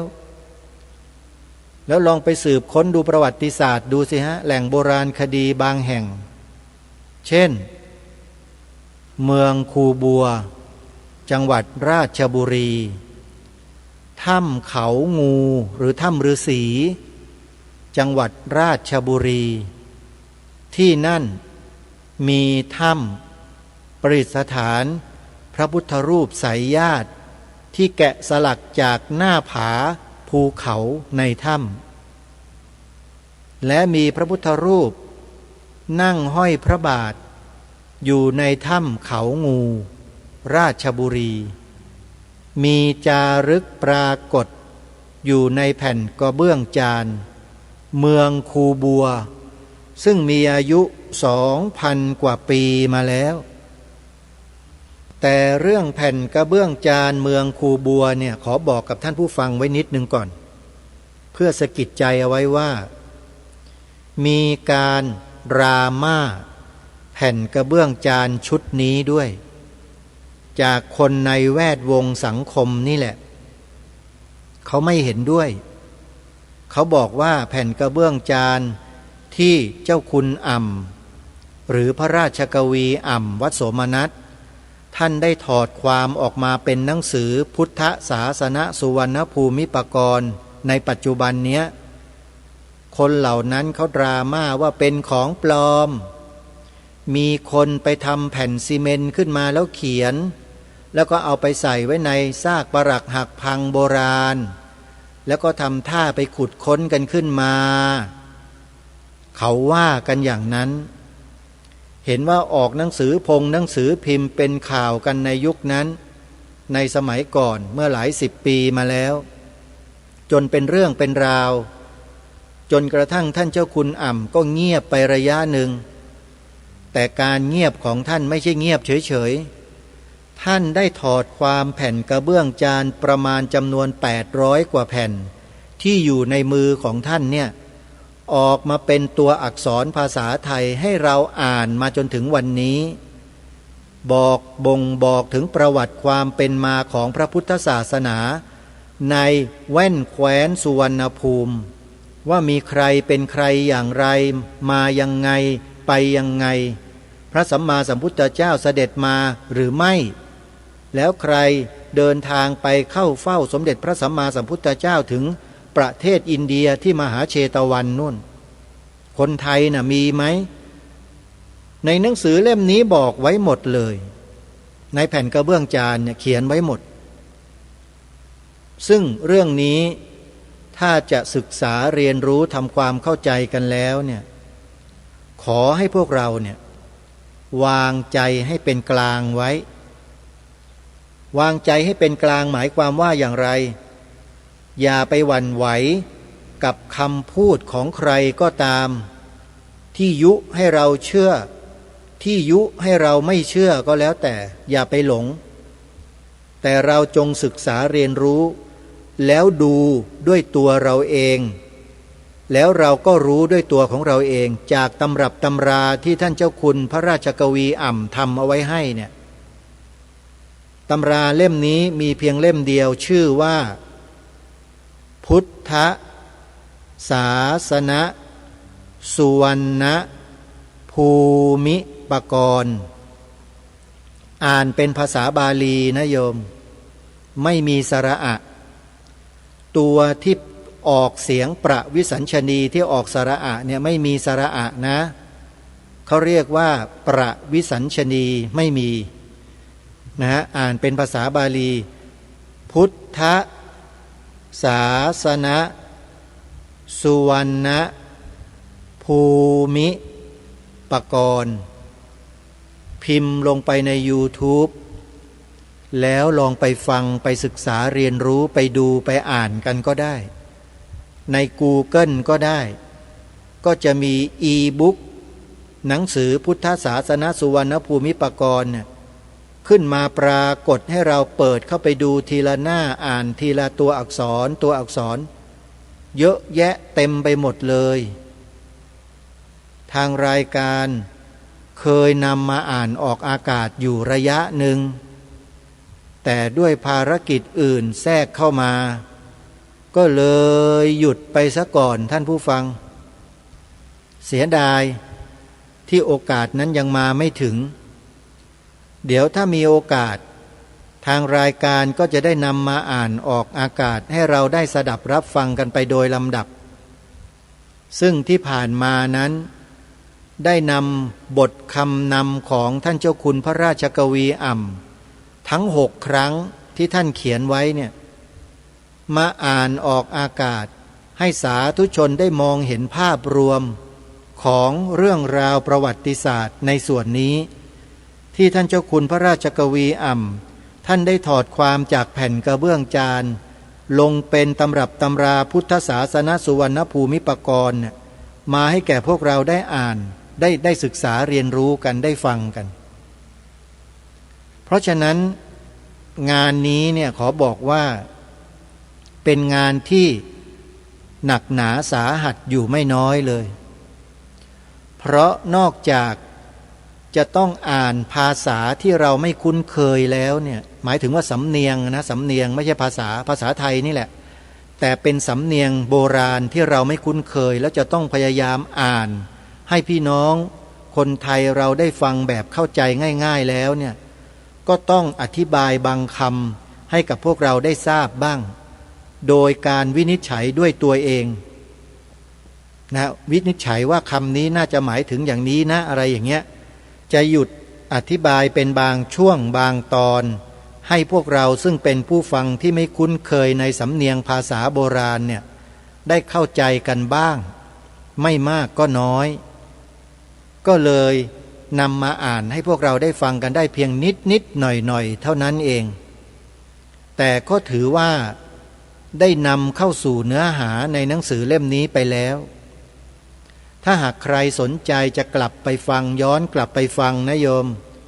สามารถที่จะย้อนฟังใน YouTube ได้เลยมีครูบาอาจารย์ในภาคเหนือได้จัดทำเป็นคลิปวิดีโอเอาไว้ในช่อง YouTube 2 ช่องนี้ก็คือช่องวัดฝายหินและธรรมะภาคเหนือมีอยู่2 ช่องที่นำคลิปเสียงรายการคดีโลกคดีธรรมในแต่ละวันเนี่ยไปตัดเป็นวิดีโออัปโหลดลงในช่อง YouTube ของแต่ละท่านเผยแพร่อยู่ในโลกโซเชียลโยมสามารถเข้าไปฟังย้อนหลังได้เลยฟังมาตามลำดับ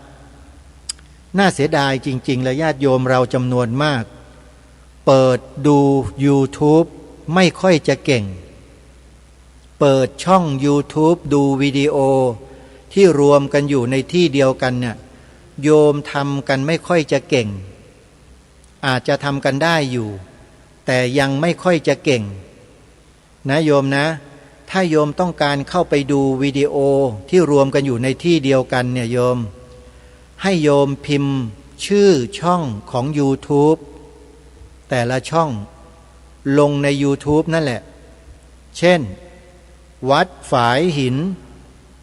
ช่องวัดฝายหินก็จะขึ้นมาให้เราเห็น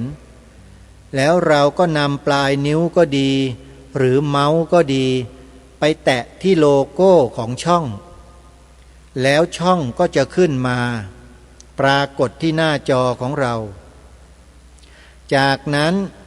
เราก็แตะที่แถบสถานะที่เรียงเป็นแถวอยู่ข้างล่าง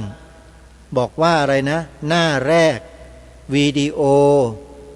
ไลฟ์สดอะไรพวกนี้ที่เขาเขียนอยู่นั่นน่ะนะฮะโยมก็แตะไปที่คำว่าวิดีโอทีนี้แหละวิดีโอในช่องที่ครูบาอาจารย์ท่านได้อัปโหลดเอาไว้เก็บไว้เนี่ยจะขึ้นมาปรากฏให้เราเห็นเต็มไปหมดเลยเราก็เลื่อนขึ้นไปฟังรายการเก่าๆสมัยเมื่อเดือนที่แล้วเมื่อปีที่แล้ว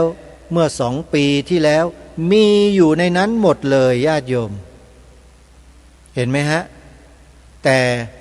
ญาติโยมคุณป้าคุณน้าคุณอาคุณยายของอาตมาเนี่ยเปิดไม่เป็นท่านเอ้ยโยมแก่แล้วเปิดไม่เป็นโยมลูกหลานนั่งอยู่ข้างๆอ่ะโยมใช้มันบ้างโยมเปิดให้ยายหน่อยดิชื่อช่อง YouTube อันเนี้ยยายจะไปดูวิดีโอเปิดหน่อยนะไอ้หลานเอ้ยบอกลูกหลานให้ทำให้ที่โยมแป๊บเดียวเด็กเดี๋ยวนี้มันทำไม่ถึง5 วินาทีก็เสร็จแล้วโยมเขียนชื่อช่อง YouTube เอาไว้ก็แล้วกันบอกเด็กให้เด็กมันพิมพ์ชื่อนี้ชื่อวัดฝายหินโธ่จะไปยากอะไรแค่3 พยางค์เองจดไว้โยมจดไว้แล้วก็เขียนคำว่า YouTube เอาไว้ด้วยกันลืมเดี๋ยวพอไปถึงเด็กๆไม่ได้เขียนคำว่า YouTube ไว้ไปบอกเด็กว่าอะไรนะแทนที่จะพูดว่า YouTube ไปบอกว่าพิมพ์ลงในช่องยาทาให้หน่อยมันคล้ายๆกับ YouTube นะเป็นยอยักษ์ทอทหารเหมือนกันเดี๋ยวจะไปกล่าวผิดเหมือนกับโยมที่อำเภอดอนจานจังหวัดกาฬสินธุ์น่ะแฟนคลับรายการคดีโลกคดีธรรมโยมดีใจลูกหลานโทรศัพท์มาหาบอกลูกหลานว่าแกฟังรายการนี้บ้างหรือเปล่ารายการอะไรอีแม่รายการสะดือโลกสะดือธรรมว่างั้นอาตมาตกใจเลยโยมเข้ามาบอกโอ้ยโยมจำชื่อผิดแล้วเอาใหม่คดีโลกคดีธรรมเสียงมันคล้ายๆกันนะฮะ ก็เป็นเรื่องตลกขบขันกันไปนะโยมนะเนี่ยนะท่านผู้ฟังทุกท่านอาตมาพูดถึงโครงการตามแนวพระราชดำริของพระบาทสมเด็จพระเจ้าอยู่หัวภูมิพลอดุลยเดชมหาราชและสมเด็จพระนางเจ้าสิริกิติ์พระบรมราชินีนาถพระบรมราชชนนีพันปีหลวงให้พวกเราได้สดับรับฟังทำความเข้าใจกันในเบื้องต้นแล้วเราก็ช่วยกันสืบสารรักษาต่อยอดสิ่งที่พระองค์พระราชทานกลับมาให้แก่พวกเราคนไทยนี้กันเถอะแล้วเราจะไปรอดอยู่รอดกันทั้งบ้านทั้งเมืองเลยอย่าไปวิ่งตามฝรั่งมังค่ากันให้มากนักเลยโยมพวกฝรั่งกันจะไปกันไม่รอดแล้วเห็นไหมประเทศบางประเทศและหลายๆประเทศในยุโรปที่เคยเป็นประเทศผู้นำทางด้านอุตสาหกรรมทางด้านเศรษฐกิจใหญ่โตโมโหฬาร GDP สูงลิบลิ่วตอนนี้รู้ไหมประเทศชั้นนำในยุโรปบางประเทศกำลังจะล่มสลายแล้วถ้าบอกชื่อประเทศหลายคนไม่เชื่อไหมท่านผู้ฟังประเทศที่จะบอกว่ากำลังจะล่มสลายเนี่ยทางด้านเศรษฐกิจเนี่ยเพราะเป็นหนี้สาธารณะสูงถึง130 กว่าเท่าแล้วขออภัย130 กว่า%แล้วรัฐบาลก็เปลี่ยนไปเปลี่ยนมาปีหนึ่งเปลี่ยน5 นายกรัฐมนตรีเข้าไปแล้วยังแก้ปัญหาเศรษฐกิจประเทศตัวเองไม่ได้เลยเพราะหาแนวทางไม่เจอแต่ประเทศไทยเราเมื่อปี40ที่ประสบปัญหาเศรษฐกิจพังของประเทศแล้วมีนายกรัฐมนตรีคนหนึ่งได้รับการเลือกตั้งจากเสียงข้างมากเข้ามาบริหารหนี้สาธารณะของประชาชนที่ประเทศจะล่มจมแล้วเนี่ยกลับหมดหนี้ภายใน2 ปีก่อนเวลาถึง3 ปีท่านผู้ฟังนายกคนนั้นชื่ออะไรนะโยมจำกันได้ไหมถ้าคนมีอคติก็จะไม่พอใจก็จะอย่างงู้นอย่างนี้อย่างนั้นมาว่ารายการคดีโลกคดีธรรมว่าเป็นพวกเสื้อแดงอีกก็ดิทำไมโง่ขนาดนั้นก็ไม่รู้พวกเนี้ยนอกจากโง่แล้วยังเซ่ออีกต่างหากด้วยนั่นน่ะที่มาว่ารายการเนี่ยยังไม่ทันพูดอะไรเลยก็มาตำหนิกันแล้วนี่คนประเภทนี้ไม่เจริญหรอกเชื่อไหมจมกันอยู่อย่างนั้นนะกำลังพูดถึงความเป็นมาของเศรษฐกิจของโลกของบางประเทศแล้วย้อนเข้ามาเป็นตัวอย่างในประเทศไทยแล้วก็พูดถึงนายกคนหนึ่ง ก็เขาทำได้จริงอ่ะ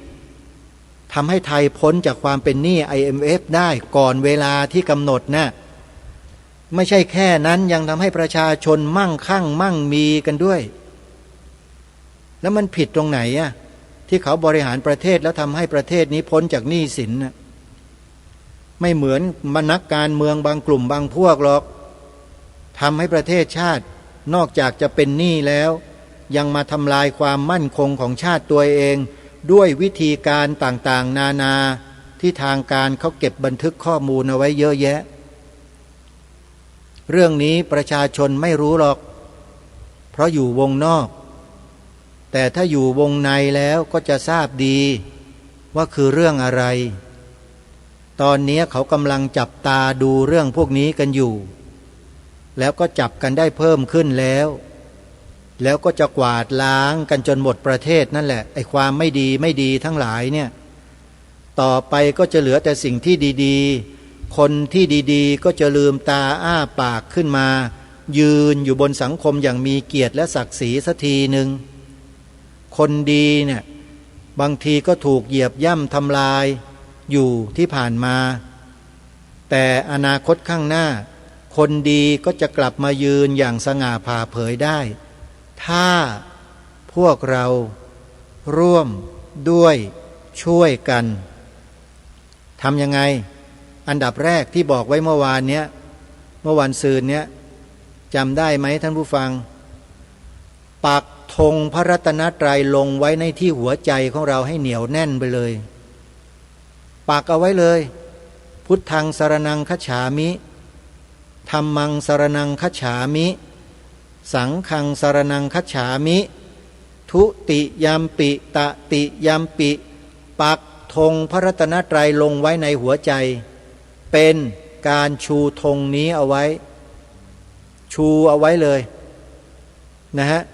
เขาเรียกว่าปักธงไว้เลยอะไรก็จะมาแทรกแซงไม่ได้แล้วก็ดำเนินกันไปนำเอาความดีเนี่ยนำไปความดีนำไปเลยแล้วไม่ต้องกลัวอะไรทั้งนั้นเชื่ออาตมาดิดีจริงแล้วไม่ต้องกลัวนะท่านกลัวจะไม่ดีจริงไงดินะกลัวจะดีแตกดีอะไรก็เนี่ยไม่รู้แหละถ้าจะดีต้องดีให้จริงๆทั้งหน้าต่อหน้ารับหลังข้างบนข้างล่างรอบตัวดีให้หมดดีกับทุกคนด้วยไม่ต้องมีความผูกอาฆาตพยาบาทจองเวร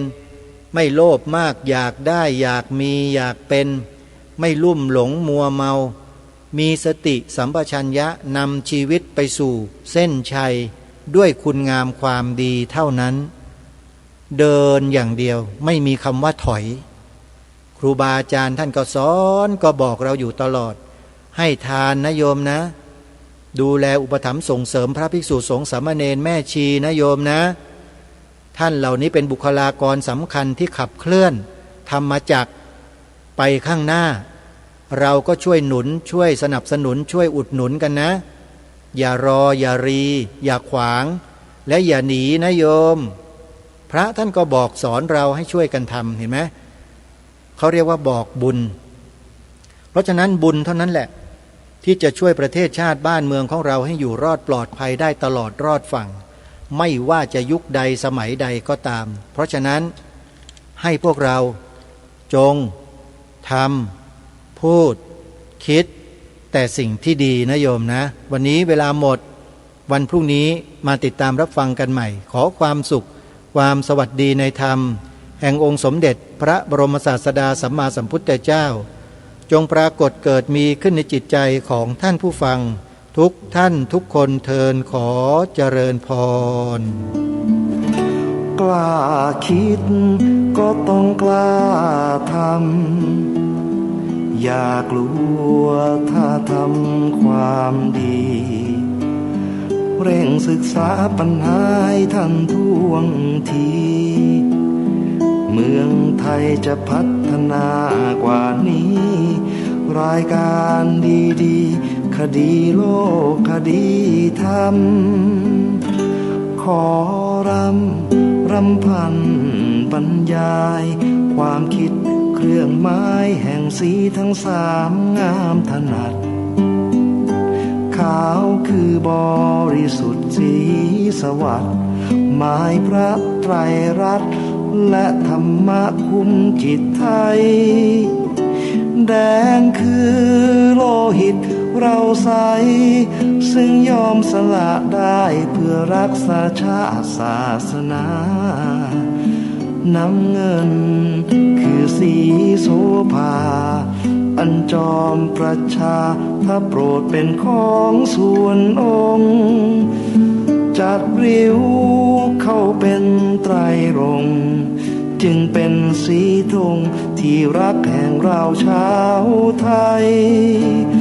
ทหารอวตารนำไปยงยุทธวิชัยวิชิตก็ชูเกียรติสยา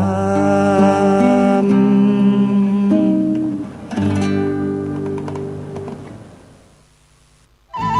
ที่จบไปแล้วนั้นเป็นรายการคดีโลกคดีธรรมดำเนินรายการโดยพระครูปลัดนรงค์ฤทธิ์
ถูกถ้อยคำเข้าถึงจิตใจฟังรายการวิทยุเสียงใสส่งถึงใจไปสู่ปลายนาสารธรรมน้อมนำมองพระศาสดาบอกผู้คนทั่วลาหันมาเข้าวัดฟังธรรมคลื่นเสียงนี้เป็นคลื่นธรรมะจากใจส่งถึงบ้านไกลบ้านไกลฟังได้สุขใจล้ำยามดึกดื่นค่ำคืนมีงานต้องทำเป็นคลื่นสารธรรมเน้นย้ำธรรมะเพื่อนใจเสียงคลื่นธรรมบอกหลักธรรมให้คลายความเหงาฟังเสียงธรรมะเบาเบาบอกเล่าถึงคนบ้านไกลสื่อธรรมะบอกลดละละวางด้วยใจสื่อไปถึงสวงในเข้าใจหลักธรรมหลักดีพลิ้วเพลงธรรมผูกสัมพันธ์จิตใจร่าเริงฟังสาระธรรมะบันเทิงรื่นเริงในชีวิตยามวันว่างเดินทางไปเยี่ยมสถานีนัดพบกันน้องพี่วันนี้วันดีวันเสาร์สวดมนต์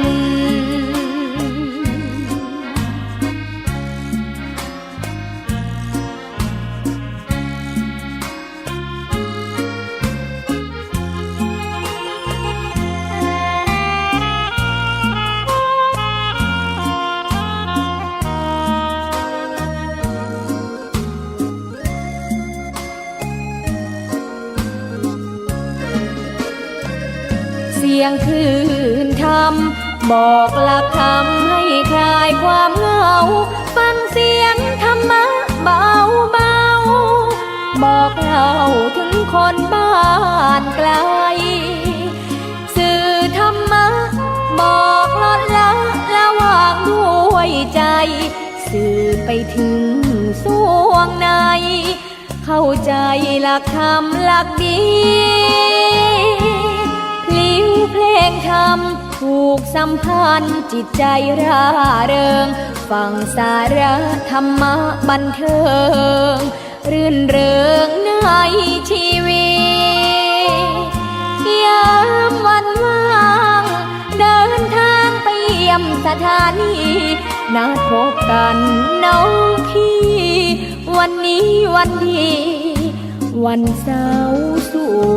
วดมนต์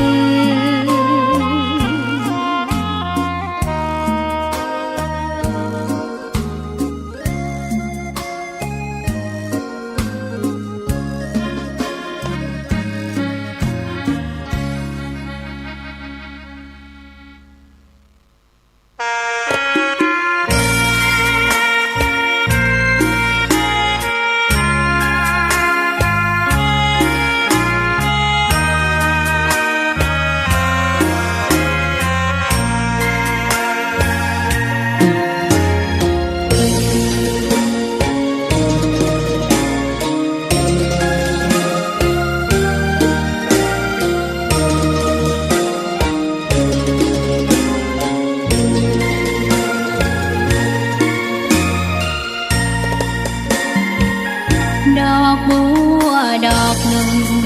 พึงใจไว้เพื่อบูชาแด่องค์พระศาสดาสัมมาสัมพุทธเจ้ามีความงามเงียบไม่เปรียบเทียบเขาเทียบเราไรมองไม่งามช่างเขาแต่เจ้าก็คือดอกบัวด้วยความสัตย์ซื่อยึดถือความดีเป็นหลักใครรักไม่รัก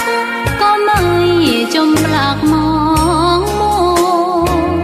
เมื่อโผล่พ้นน้ำก็เห็นความงามในตัวไม่ยึดติดในตมชั่วขอเป็นดอกบัวดอกดีใครไม่มองว่าบัวงามเด่นแต่บัวก็เป็นดอกบัวทุกวันอย่างนี้ไม่อยากเด่นดังแต่มุ่งหวังในทางเด่นดีเกิดมาเพื่อสร้างบารมีถวายชีพนี้บูชาดอกบัวดอกน้อยเฝ้าคอยคนที่ใจบุญมาโอบเอื้อเกื้อกูลรู้ค่าของบุญเก็บบัวขึ้นมา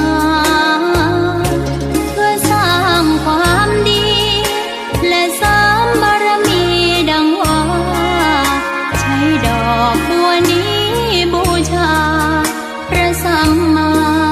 สัมพุทธองค์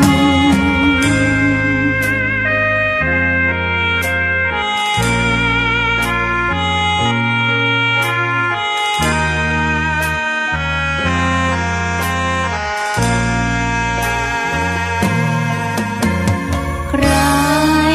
ไม่มองว่าบัวงามเด่นแต่บัวก็เป็นดอกบัวทุกวันอย่างนี้ไม่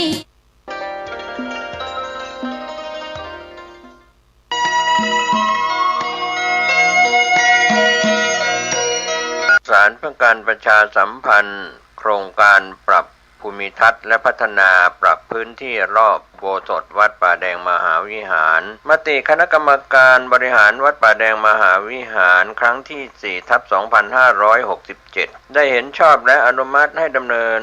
โครงการใช้เงินบริจาคและเงินสะสมของวัดเพื่อพัฒนา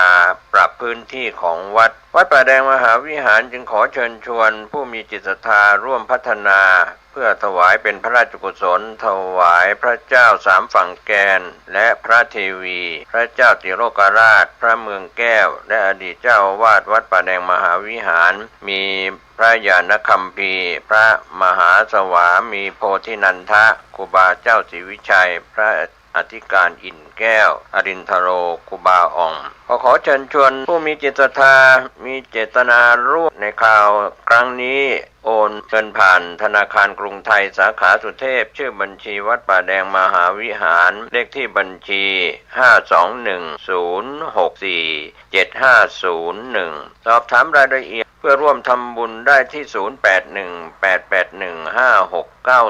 ก็เป็นโครงการปรับภูมิทัศน์และพัฒนาปรับพื้นที่รอบอุโบสถวัดป่าแดงมหาวิหารตำบลสุเทพอำเภอเมืองเชียงใหม่จังหวัดเชียงใหม่โครงการนี้เริ่มดำเนินการท่านที่จะร่วมบุญร่วมกุศลร่วมอนุโมทนาได้บุญได้กุศลได้ความดีโดยทั่วหน้ากัน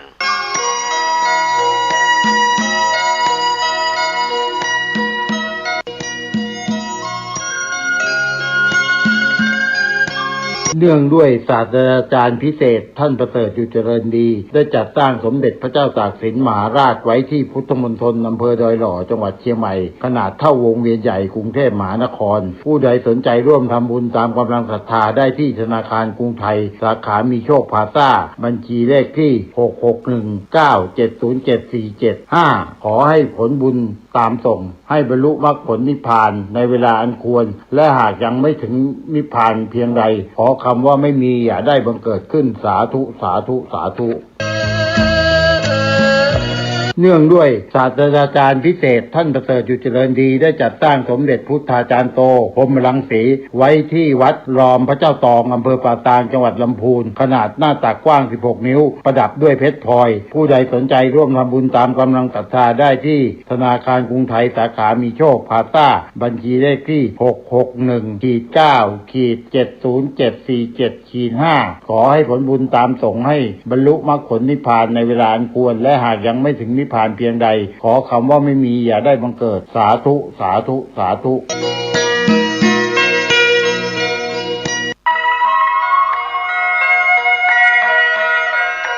ขอเชิญพี่น้องชาวพุทธร่วมเป็นเจ้าภาพสร้างห้องสุขาห้องอาบน้ำเพื่ออำนวยความสะดวกแก่คณะศรัทธาสาธุชนที่จะเข้าปฏิบัติธรรมกรรมฐานณวัดบ้านเราพระเจ้าตาเขียวพื้นที่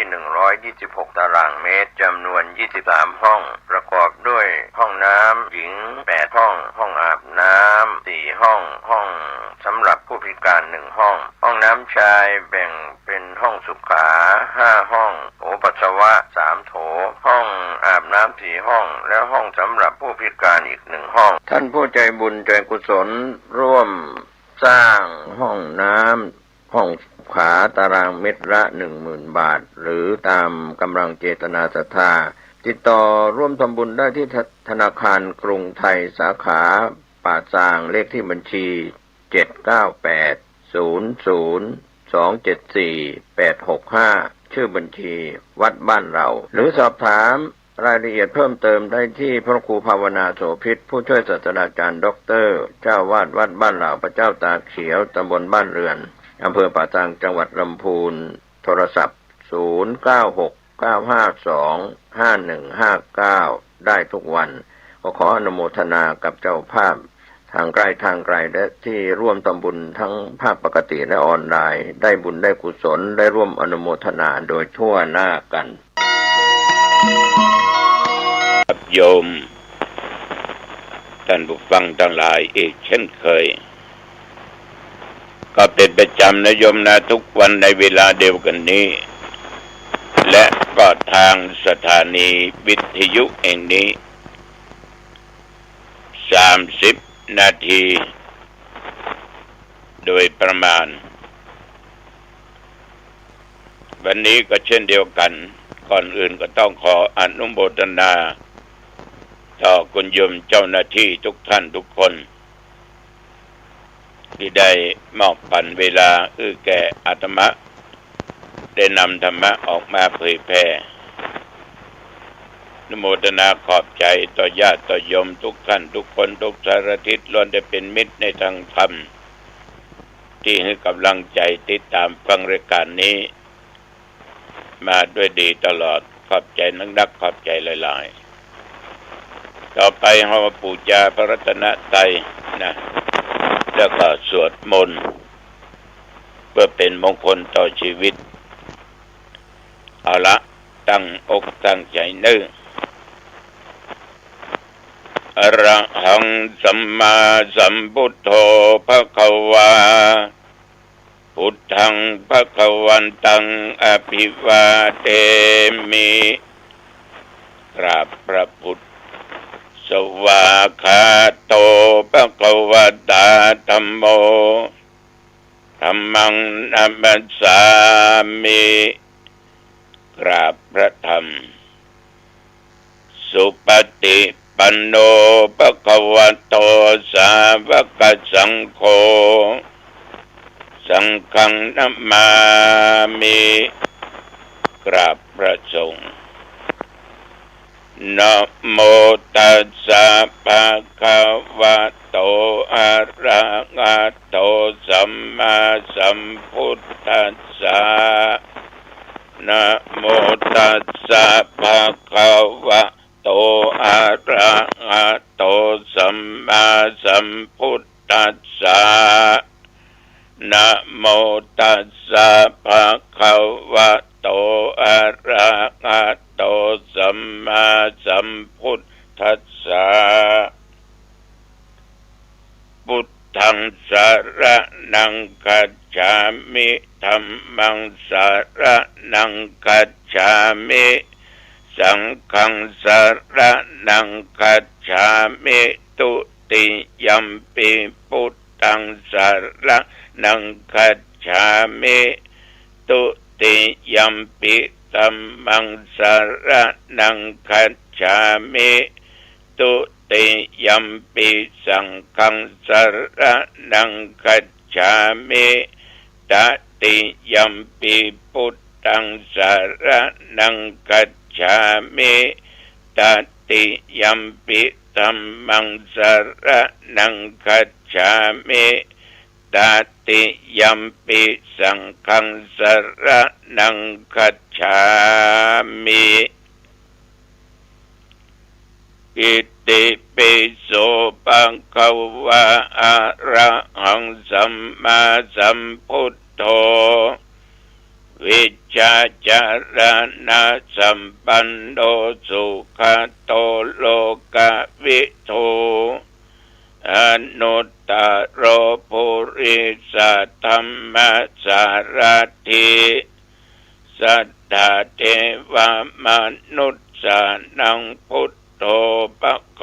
วาติยันตุนิมิตตังอภมังคลัญจาโยจะมะนาปุสกุนัสสะสัทโธปะปะกะโหตุสุปินังอากันตังพุทธานุภาเวนะวินาสเมนตุ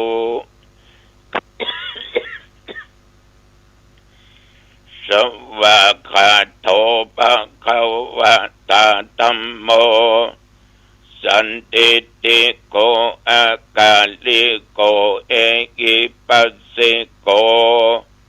โอปะนายิโกปัจจตังเวทิตโพวินยูหิติ